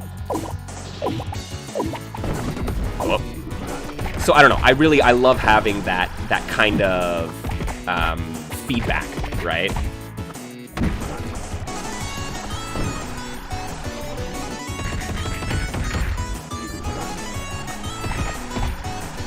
Oh, and I love it. There's like a combo rating. Yes, there's even a combo system, which I believe that is what gets you your special points back. Whoo, boy. This is gonna be good, man.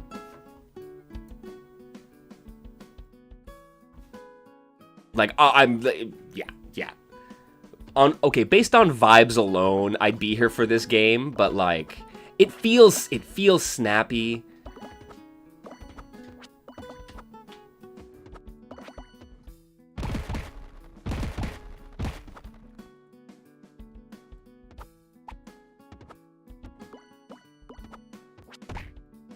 Oh, see? Yeah, and there's another one. Oh, man. So, yeah, okay, you're gonna have to get a speedrun for... Oh, dude, this is gonna be so cool. This is also gonna be, like, a speedrunner's dream. Yo, hello!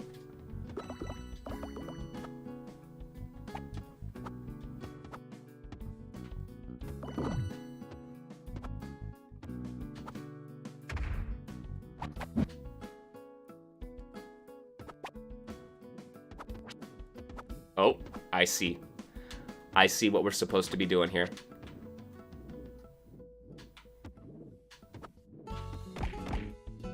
No! You went too far. Come back.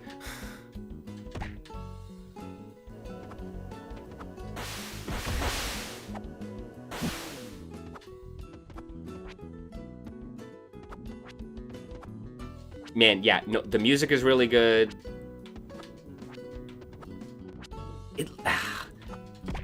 Like, this art style is delightful as well. It has so much personality. It really does. I was saying it earlier on, where it's like, it's kind of exuding the elements of a bunch of different platforming games and platform fighters, right?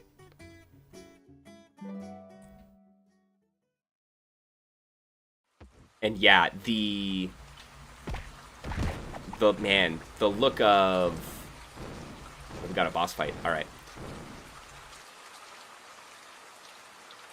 Yeah, the kind of, I don't know, wholesomeness of a Kirby or of a Yoshi's story is all here. Oh, man.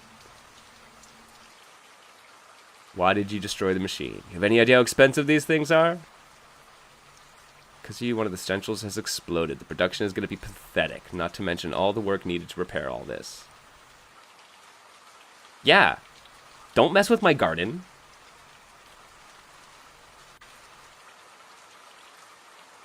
Look, man, industry can't just come rolling in here and be like, we're just gonna set up shop, and now if you bother me, it's your fault. Oh, so I've poisoned your water well. So what's the problem?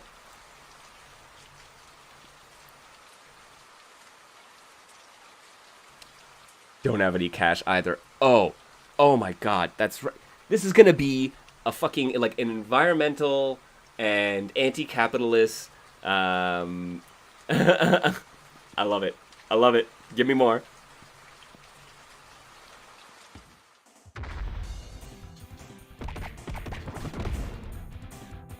Oh, no special attacks.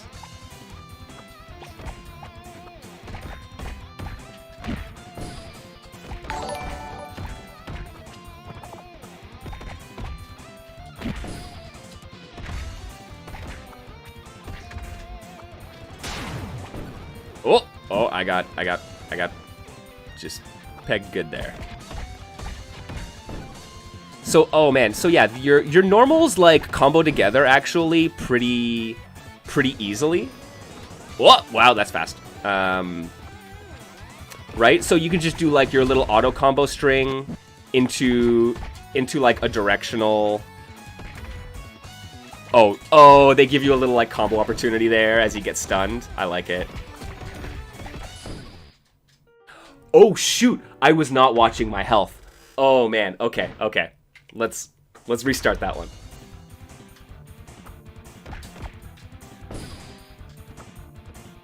Yeah, and it's like he's like shooting pesticide. Oh, okay, I can't just hit you.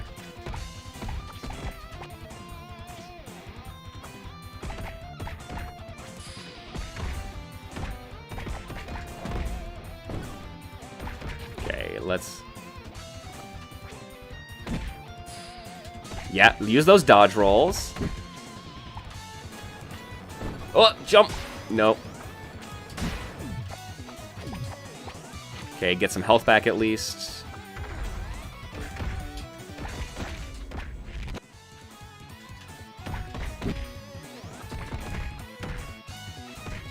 Yo! Okay, that's super sick. I need a fucking training mode for this game. Oh my god. I need a training mode for this game. Yo, what's up, Buster?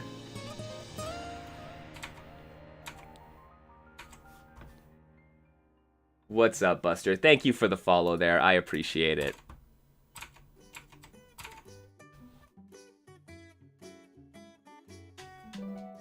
Oh, whoops. I went back into it. Exit level.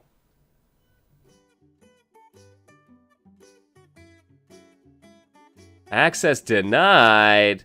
All right. So yeah, we got some more we can go. I think this is seemingly the end of the demo. Yo, BH Buster, I am having a good one, man. Declines Drops is so freaking cute. And can we just talk about this pause screen art for a second? Oh, buddy. I cannot wait to see like the other characters. I want to see what they're like. I want to see how differently they control. If they're going to be taking, if the developer's going to be taking kind of inspiration from platform fighters, like which they clearly are for the combat, like I'm really excited to see how the character differentiation comes out. man, okay, yeah, and this is actually really good. So I had said, like, what happens when you take a, like, platform fighters are obviously come from platformers, right? From the Marios of the world, right? So what happens when you come full circle and you have platformers become platform fighters turn back into platformers, inspired by the platformers that came after the creation of the platform fighter, right? So there's like all this other history of just platformers, which now exists, which platform fighters can then feed into. And like I said, I don't know how to explain it in words exactly how responsive and how very much in the vein of like Smash Bros style combat the attacks are, in a way that your physical attacks in Ninja Gaiden or right, like, or I don't know, Shovel Knight, they don't feel like platform fighters, even though you're fighting in a platformer, right? So like, I don't know, the lineage from the fighting game genre back into platformers is very clear. It's very, very apparent when you start playing this game. I would highly recommend, guys, this is so fun. Highly recommend y'all go check it out.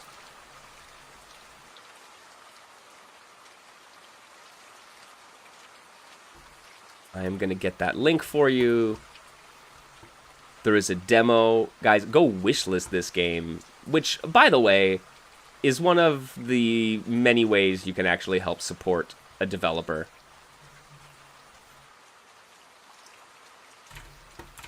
Right? Is actually wishlisting their game and helping fight the Steam algorithm and stuff like that, get them some traction. And it'll remind you whenever the game goes on sale. So, October 10th is when Decline's Drop is launching. And then sometime after launch, the Versus mode with a bunch of indie game guest characters is supposed to be happening. I'm just gonna throw it out there. Maybe reach out to the developer and be like, "Hey guys, can my indie character get in your game? Maybe we can do that." How does it compare to Pizza Tower? Never played it. So unfortunately, I cannot compare.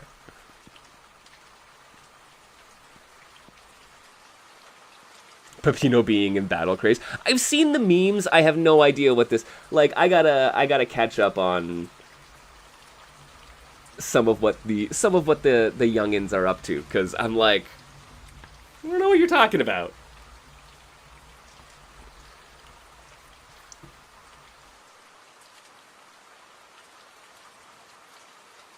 Making new characters is a chore. Crossovers, though, can deal with that. Yeah, Pizza Tower is great if you love platformers. I do enjoy me some platformers, so perhaps I should finally check it out. Like I said, it just, like, it overwhelmed my Twitter feed, and I was just like, I'm gonna wait for it to maybe calm down, and then I'll figure out what the hell's going on. But I never did.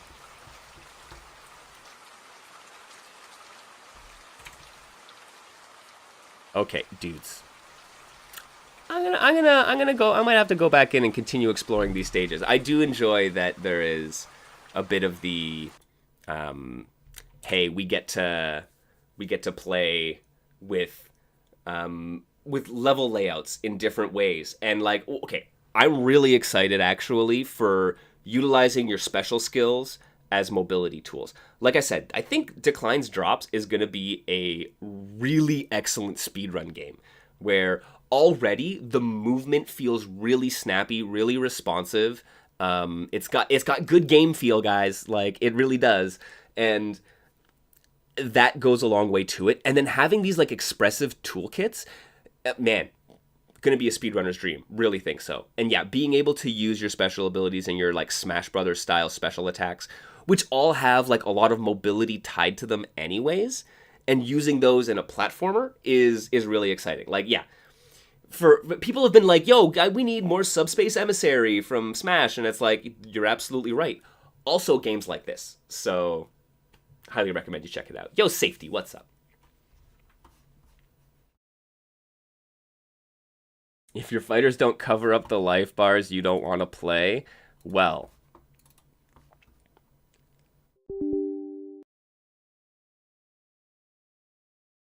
Have I got a game for you, Mohast?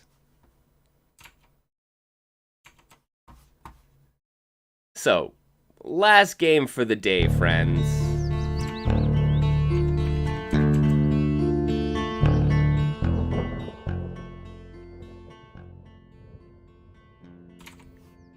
Area 0.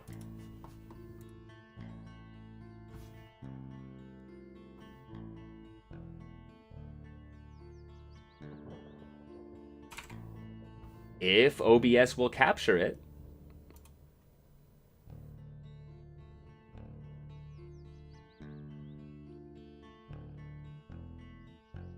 There we go. Let's try this one.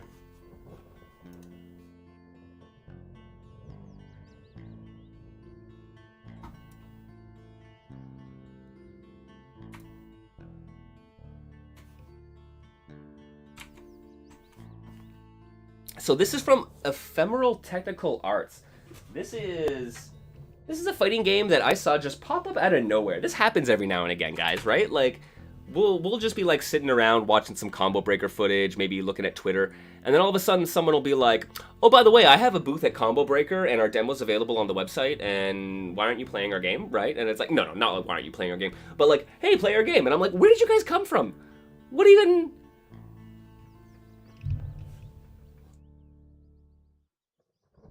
So, I have not had a chance to dive into this one yet, but I'm excited to give it a go.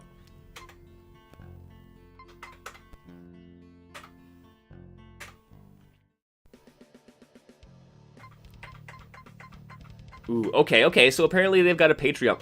They've got a Patreon build which has some characters. Yo! So once again, this kind of... I'm a fan of this art style. The, like, stark contrast, heavy shadow.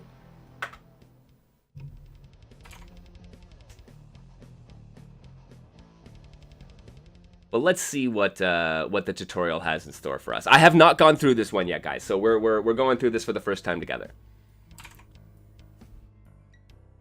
All right, basics of how to play. Information then presented with an objective. All right, you can restart an objective anytime through the pause menu. Let's get started. Walk, crouch, jump. All right. Yes, I have indeed played the fighting games. Double tap, hold, and then release. All right, so jumping, crouching, walking, dashing, running. These guys are insane. They made real life statuettes of the character. Ah, Guardian. I did see that on their website. So they're fucking like modeled like that. Oh, that's super dope. Blocking is your primary defense. When you block an attack, consumes guard meter. Recharges over time. Guard meter will recover automatically. Won't be able to block if your guard meter is too low. Block high by holding back. Oh, and look at these. These are like huge ass character models on screen. I love it. Dude, she's a small character and she's like 3/4 of the screen.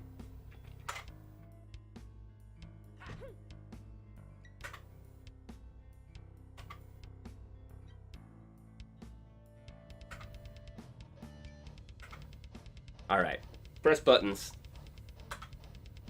Light punch, heavy punch. All right, 4-button fighter. All right.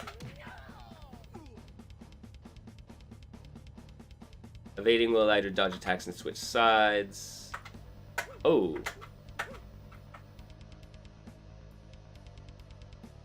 Oh, down. Okay.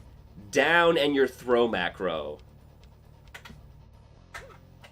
will roll or back roll and then have a throw. Okay.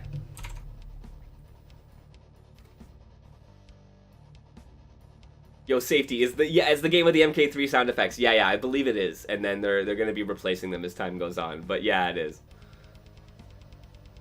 Yo, the heavy kick is huge. Tech.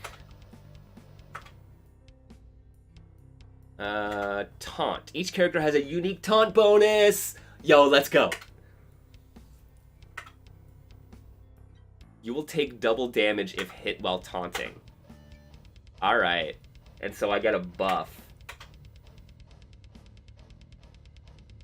Oh, okay, and then single special button.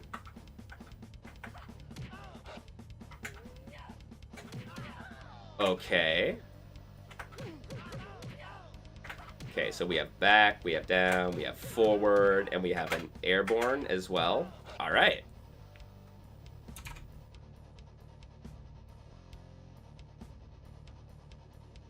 No, why would you replace them? Add heavy punch to any special attack to do EXs. Right, okay, yeah. Faster startup, invulnerability, wall bounces, etc. You must have 1 full bar of blue meter to do an EX special. You can gain blue meter by landing attacks or whiffing normals. Oh, whiff to build bar. All right. Yeah, yo, this is a good animation though, man. That has some like weight behind it.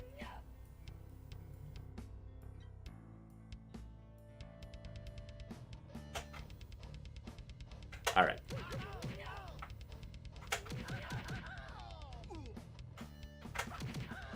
Back, forward, and then, wow, airborne. All right. Okay, there are armored attacks. You can armor any special by adding... Wait, what? Oh, we got a bot?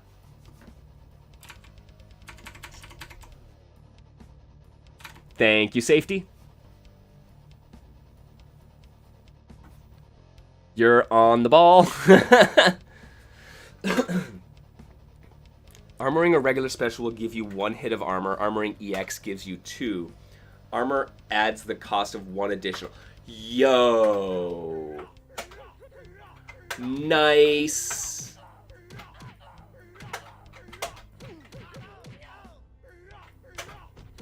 Oh, that's so cool, man.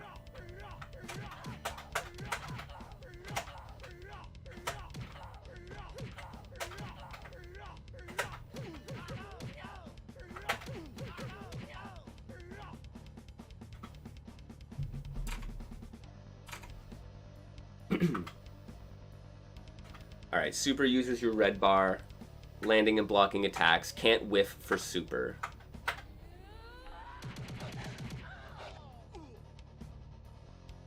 God, this is just like, everything about this is like big and chunky, and I love it. It's like big chunky attacks.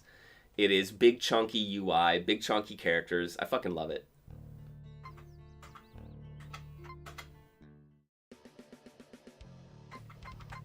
Alright, I'll stick with Violet.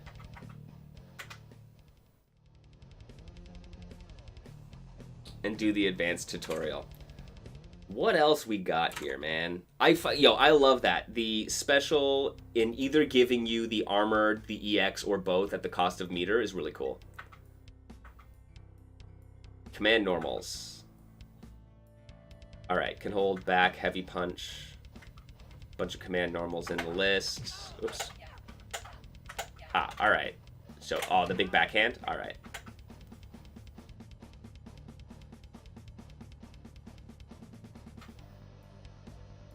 Okay. What if your guard meter is almost depleted or you have a read on your opponent and want to counterattack? Parry. Release block and tapping forward or down the moment before the next attack lands.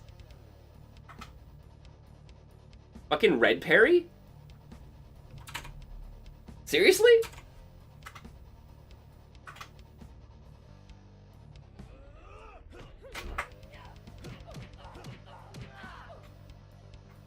I got it, I just didn't counterattack.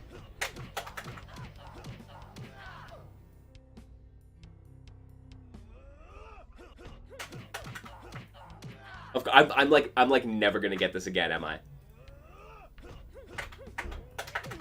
Alright, there we go. And yeah, it's Q.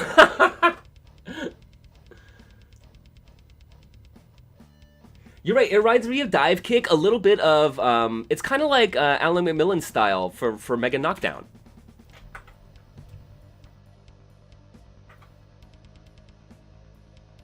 Okay, so you can wake up roll.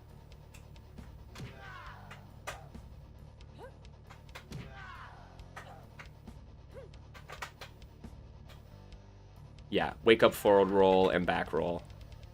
And it's just hold like down, back, or down, and your throw buttons.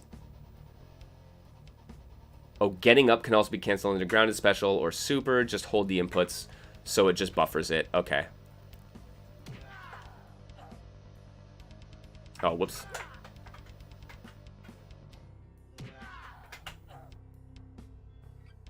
What? Get up, hold down, back, or forward, and right bumper.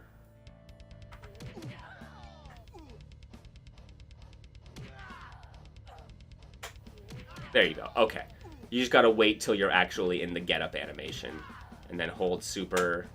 Or once you're fully grounded. Okay.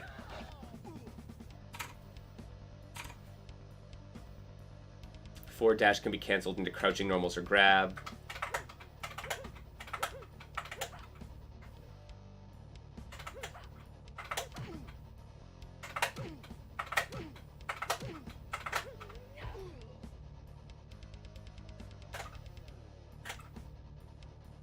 Running can also be canceled.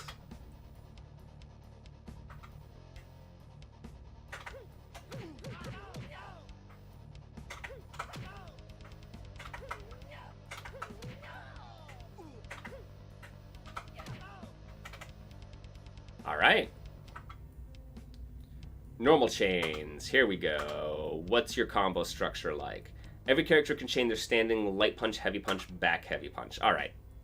Light, heavy, command. Cool. Cool, cool, cool. Finding a cancel window can be tricky. To help mitigate, use hold to cancel. Hold the inputs of canceling special attacks. It will activate the first possible cancel frame. Back HP into a special. Okay. Oh, that's actually really convenient, man. That's like really generous. Oh, grounded specials could be canceled into EX specials at the cost of 2 bars.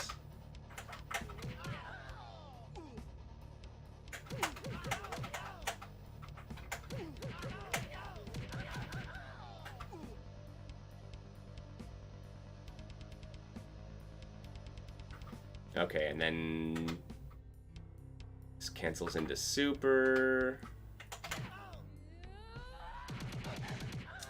Yeah, man, like the guaranteed buffer to come out on frame 1 is like, it's so cool because you can still do the really wild stuff, but you're just like, that's fine. I know this is gonna work. Okay, that's super sick. Black-pilled Violet. Yo, we have like the nihilistic incel Violet as well. Shit. Shit, man. And then, of course, the cop.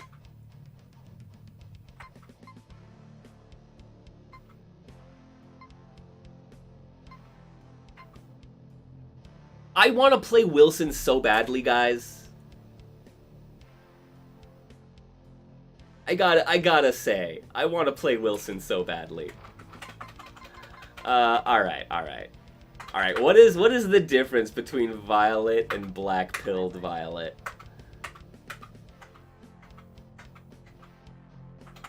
Yo, the sanatorium, I like how they just call it, man. You're in the room. You're in the padded cell.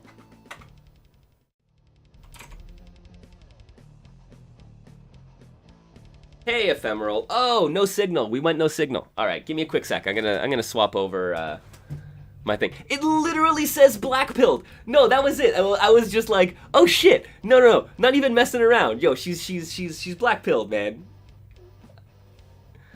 Was not expecting that.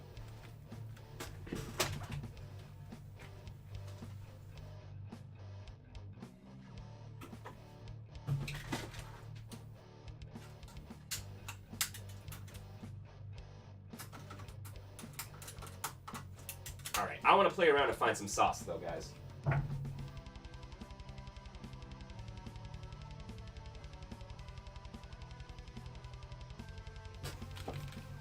There we go. I'm back. We have regained signal. All right, so what are her other... Oh! Okay. These are very different specials.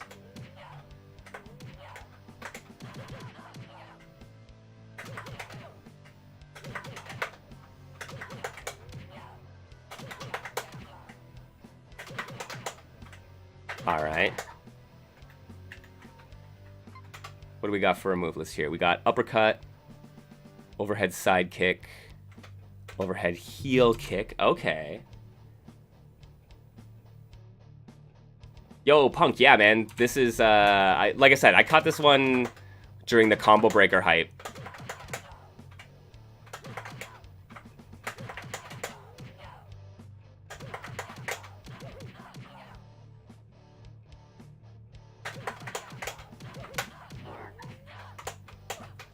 Oh, that's so good.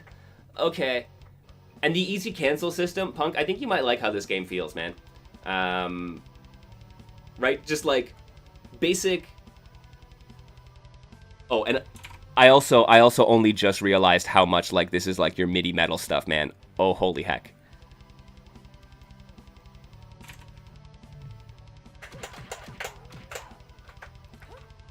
So, oh man, okay. So yeah, just as like a basic B&B, right? Just like based on the tutorial, right? You have your basic chains where you can do light, heavy, and then command punches. And then cancel into special. So light, heavy, heavy, special. And then you can go from your regular specials into EX. So into the EX drop kick, which is going to give me the wall bounce.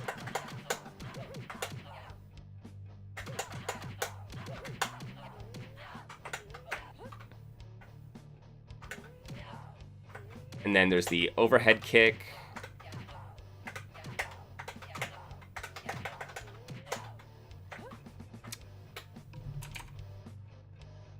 Yeah, music immediately caught your ear. Not surprised, man. Yo, Ephemeral, if you're there, if you're still there, of course. I'm curious. I see all these other characters. So, do you guys have a Patreon build available with the rest of the characters right now, or are you just working on getting into like getting enough support that you can build out those characters? I'm curious to know like what kind of state the game is in right now, because like I said earlier on, it kind of, for me, it came out of nowhere. Like it was announced and it was there one day, and I saw you tweeting about it. Yeah, I'm wondering where you're at. Yeah, it has no corners as well. So, right? Yeah. As Andrea pointed out, it's like the stage is loop, so it's almost like you're in this like panorama, right?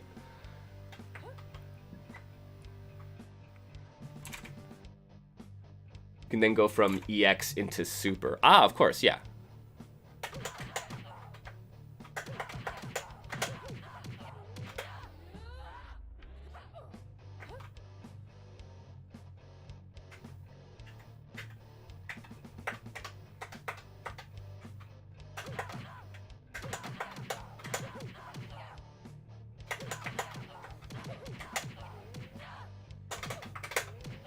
Oh, man, yeah.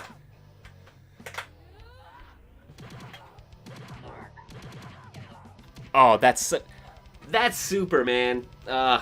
Delightful.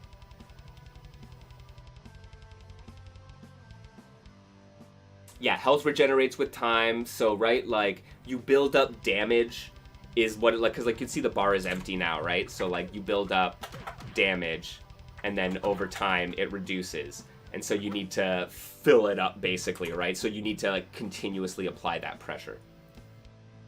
Patreon supporters will have access to builds that include characters in development. Nice. Oh, you're doing this solo. Yo, that's, fantastic. Ephemeral, please drop the Patreon link in chat for anybody who is interested in supporting a cool indie project. Like, I was saying it earlier on, right? Like, I'm gonna do it. I'm gonna do it now. I'm gonna do a little mini shill.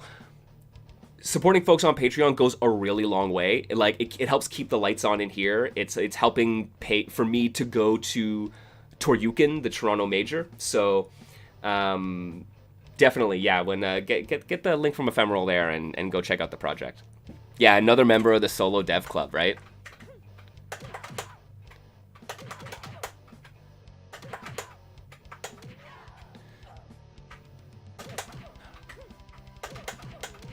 Oh, okay, so she's got another chain in... Okay, crouch, light punch, heavy punch,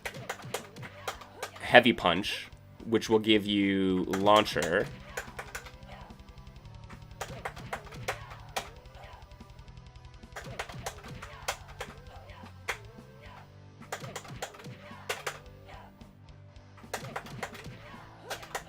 Oh, okay. And it's not like an immediate jump cancel.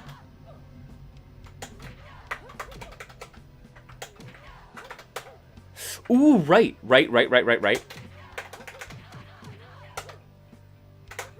I was just gonna say, oh, that's really good corner carry. But there's no corner. Yes, Punk, this is Area 0. You can go to ephemeraltechnicalarts.com and you can check out their website and the demos available there.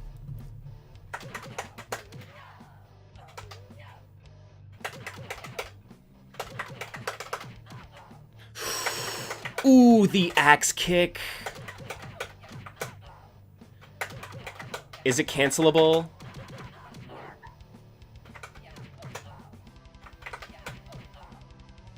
Oh, it's not, isn't it?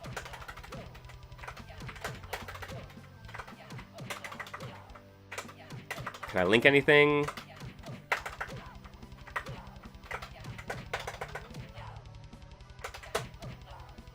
Ah, no, I don't think it is.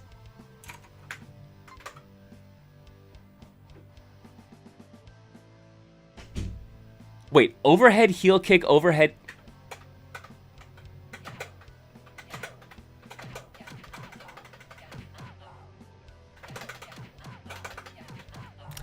Oh, no. Into uppercut. So, second hit into uppercut.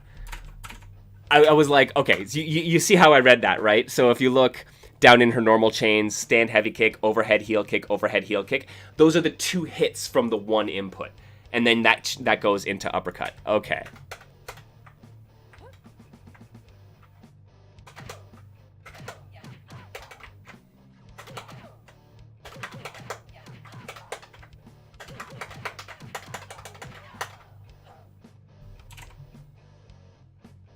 Yeah, sorry, that would be too dirty. Yeah, well, in fairness, I get it, but you understand why I had to try.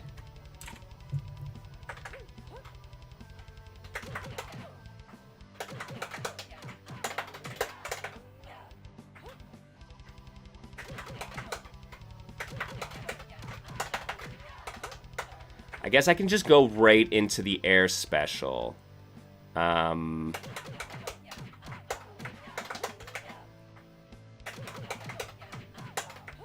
Whoops. Axe kick, launcher. Oh, missed the jump. Axe kick, launcher. Oh, it didn't quite reach. Okay.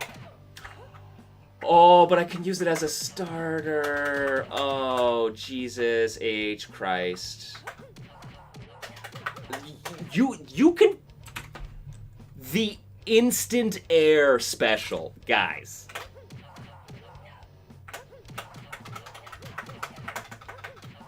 Oh, is anything jump cancelable? Is anything jump cancelable? Please tell me there is.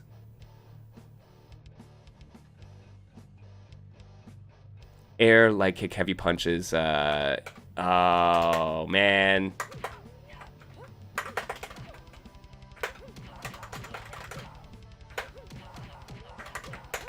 No, it would be too much.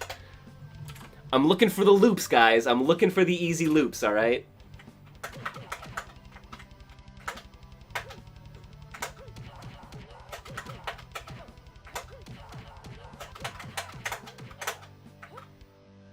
All right.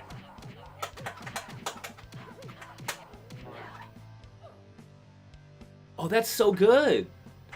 That's so good. But yo, all of your EXs cost an entire bar. So like meter management is gonna come into play really heavily here, where you can do a lot of wild stuff, but it's all pretty reasonably gated by your bar, which also makes sense as to why super meter was teased out of EX as individual bars. EX down special will ground bounce, and you can get some loops going. Okay. EX down special ground.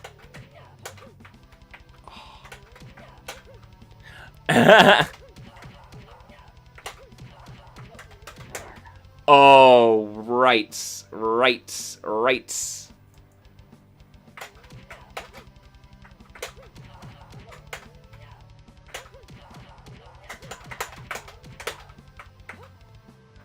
Okay, so what am I thinking here? Yeah.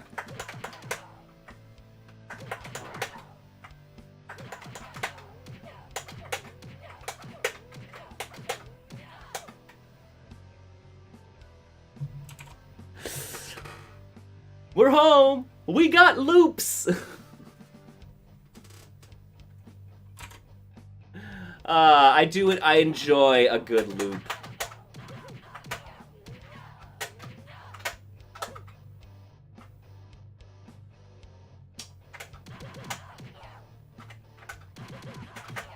Can you ground... You can't go you can't go into the same special though, right? So I can't cancel back special into back EX, but I can do back special into forward.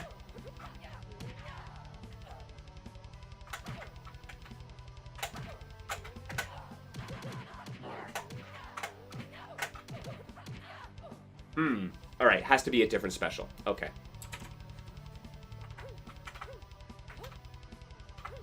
Also, so fast.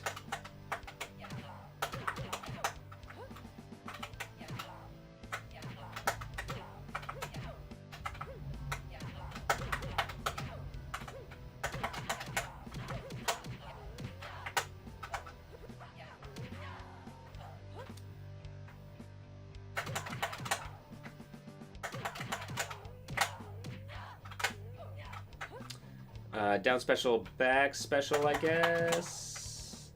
I'm just trying to route out something good here, because I can get that into launcher, and then, okay, so if I do launcher, what is it? It's jump, light kick, heavy punch? Aw, man, no corner combos!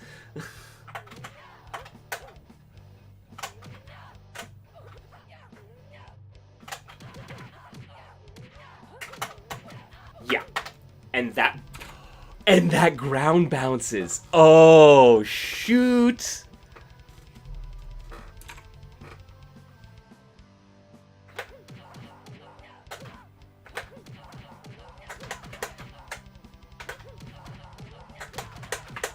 All right. 1, 2, 3.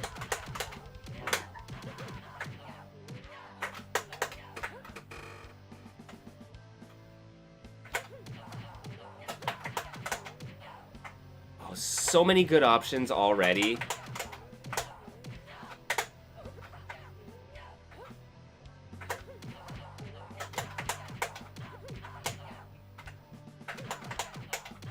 Right, no, I want down special. I want down special. All right.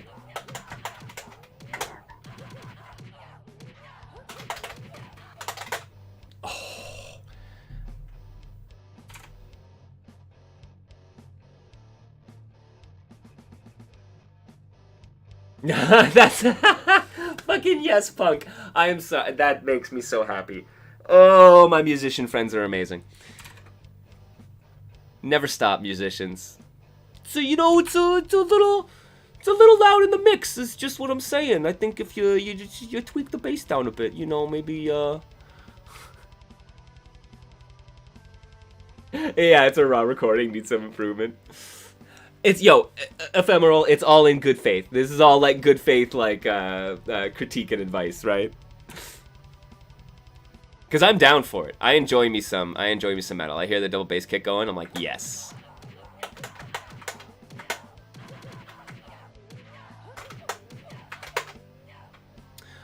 Oh, can I not?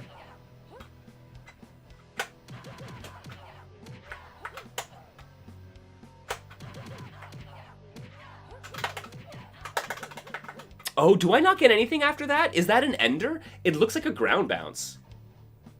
Oh, maybe super? Right, back EX launch. Light, heavy punch. Oh.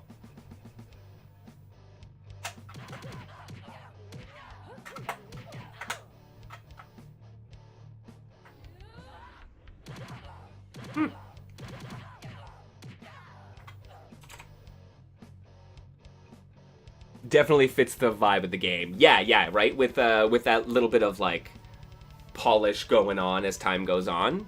It's gonna come together.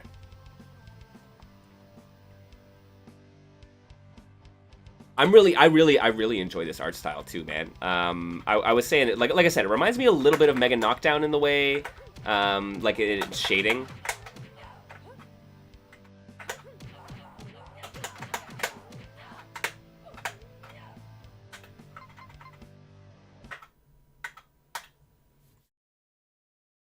I like that, yeah, that kind of like Stark look. It's good. All right, I want to check out at least another character here.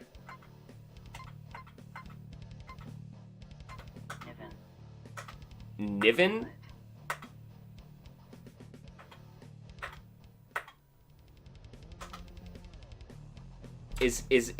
Has I can EX into super there? Okay, cool. Whoa, has he been saved? Oh shit, he's got the fucking Raiden in the...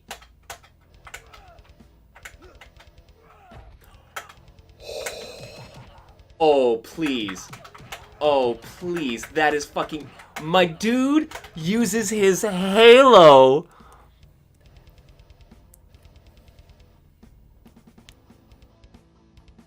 I'm not even sure what the lore is based on this.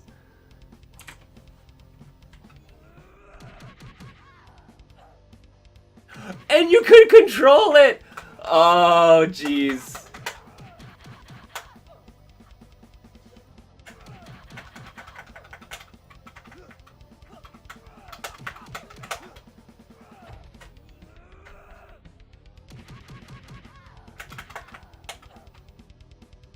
And if you can get a juggle like that off of it...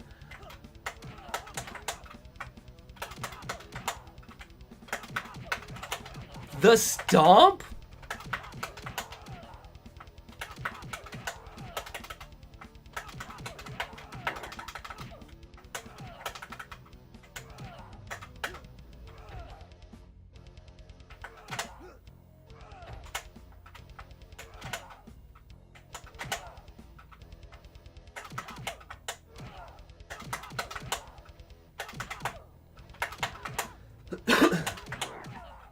Oh, so good.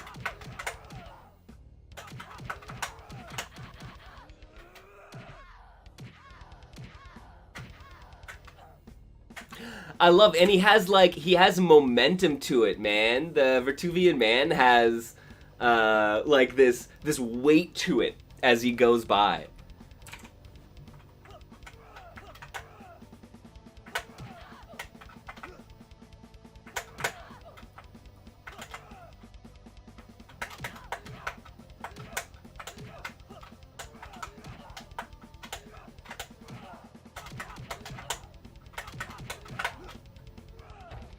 Okay, good. That does just straight combo.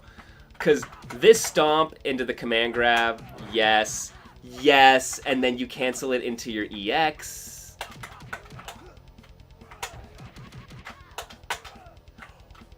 Wait a minute.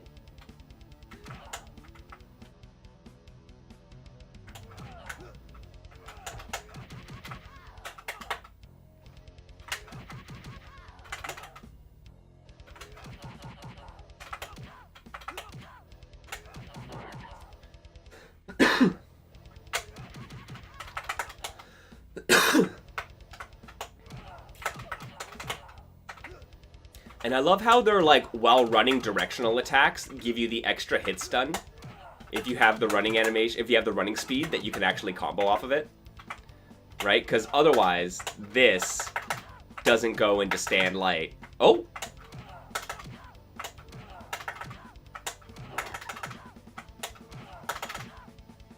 I stand corrected.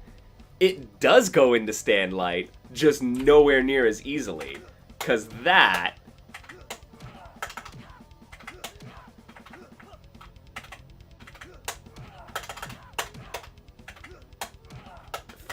feels significantly easier. Is there no... Maybe there's not. Maybe I'm tricking myself. It feels significantly easier off the run.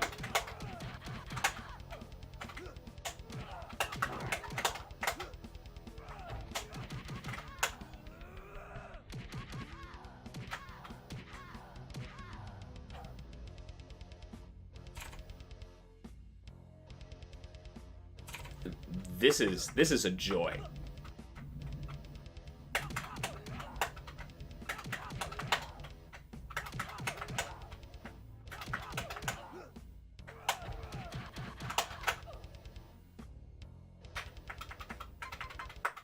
Okay, I gotta see one more character at least.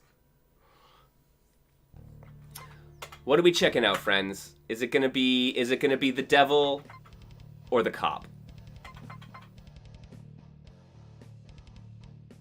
I mean, the hands behind the back stance, it sends a statement.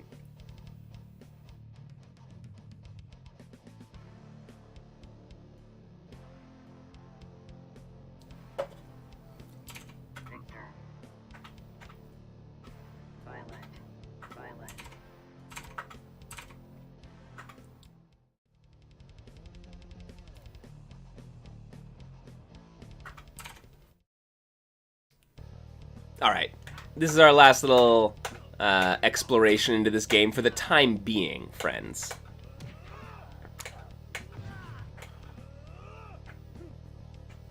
Yes! Okay, the Superman punch. Oh, the launching ground pound. Thank you. Mortal Kombat ass move. You mort.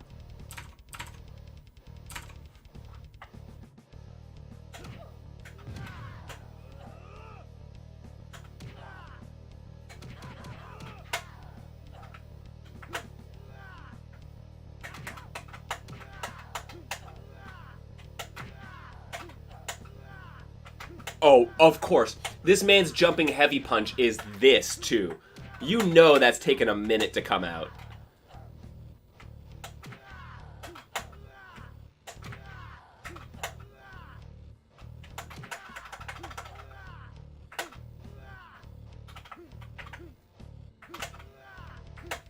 Yo, this, like...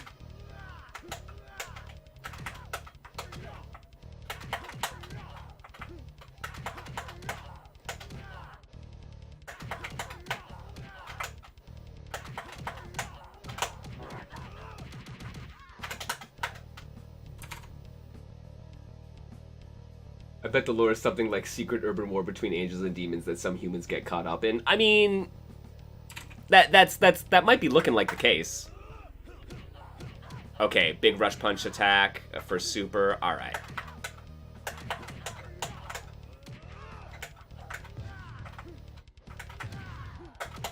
Okay, and that's what they don't want me to, because you have the uppercut launcher, but I'm not able to really connect off of it.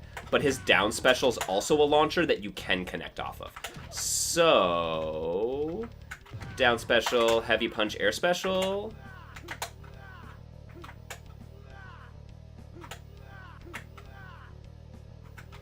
No, jump light punch.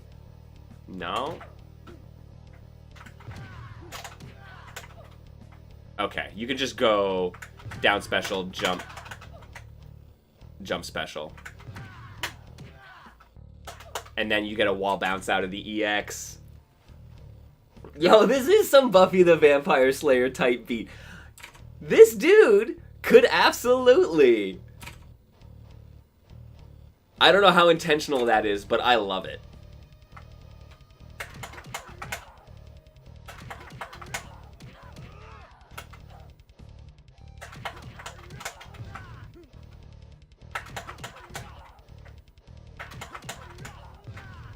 Okay, too far. Right, I guess I could do 1, 2, 3, lunge punch into EX launcher, but that puts them pretty far away. Maybe lunge punch into that.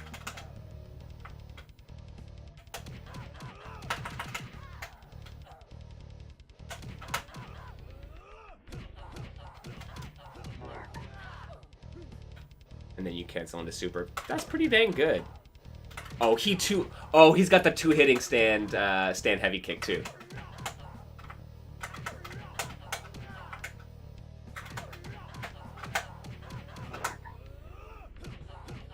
Oh, that's so good. Yo, there is. I saw.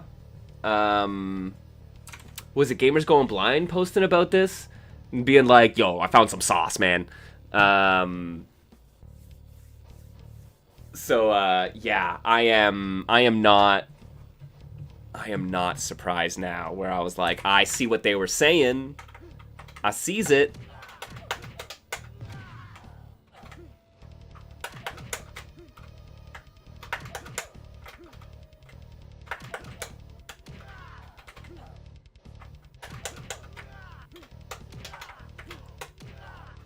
Oh ho ho!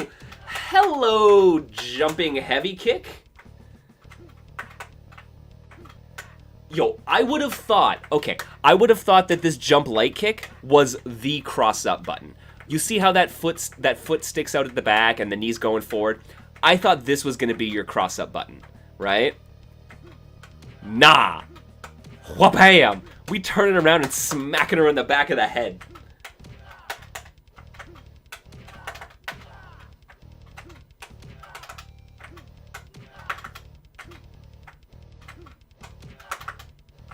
Oh, dude, that button, okay, your stand light kick almost reaches. Almost. Oh, shoot. If that allowed you to get...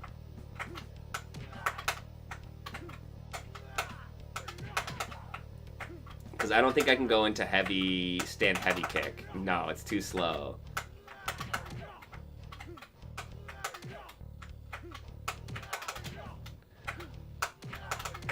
Okay, but you can go into crouch heavy kick? And it's cancelable? Is it cancelable? It is! That's the cross-up. Alright.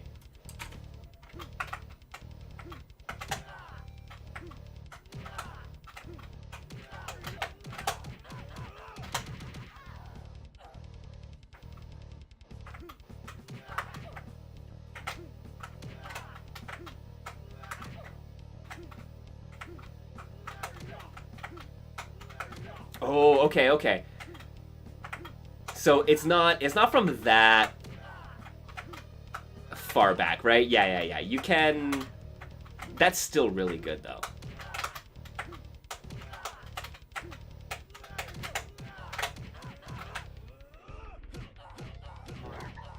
That's so solid. Oh, I am excited. I am excited to lab this one out. Hot damn. Alright, friends. I really appreciate you joining me here in the Digital Basement. As always, thank you for swinging by and making this place an awesome place worth being around. Y'all make it. This is one of the best ways that you can help support me, is just by being here when we do the streams, hanging out, chatting, chilling in the Discord. Friends, we got a Discord. We have very fun people in there. I hope you come by. I hope you can come hang out and make the community a little bit better. And yes, yo, Ephemeral, thank you for releasing this game, and thank you for coming by. I appreciate it. I will be taking a deeper look into this, and I can't wait to see the future, man. Definitely.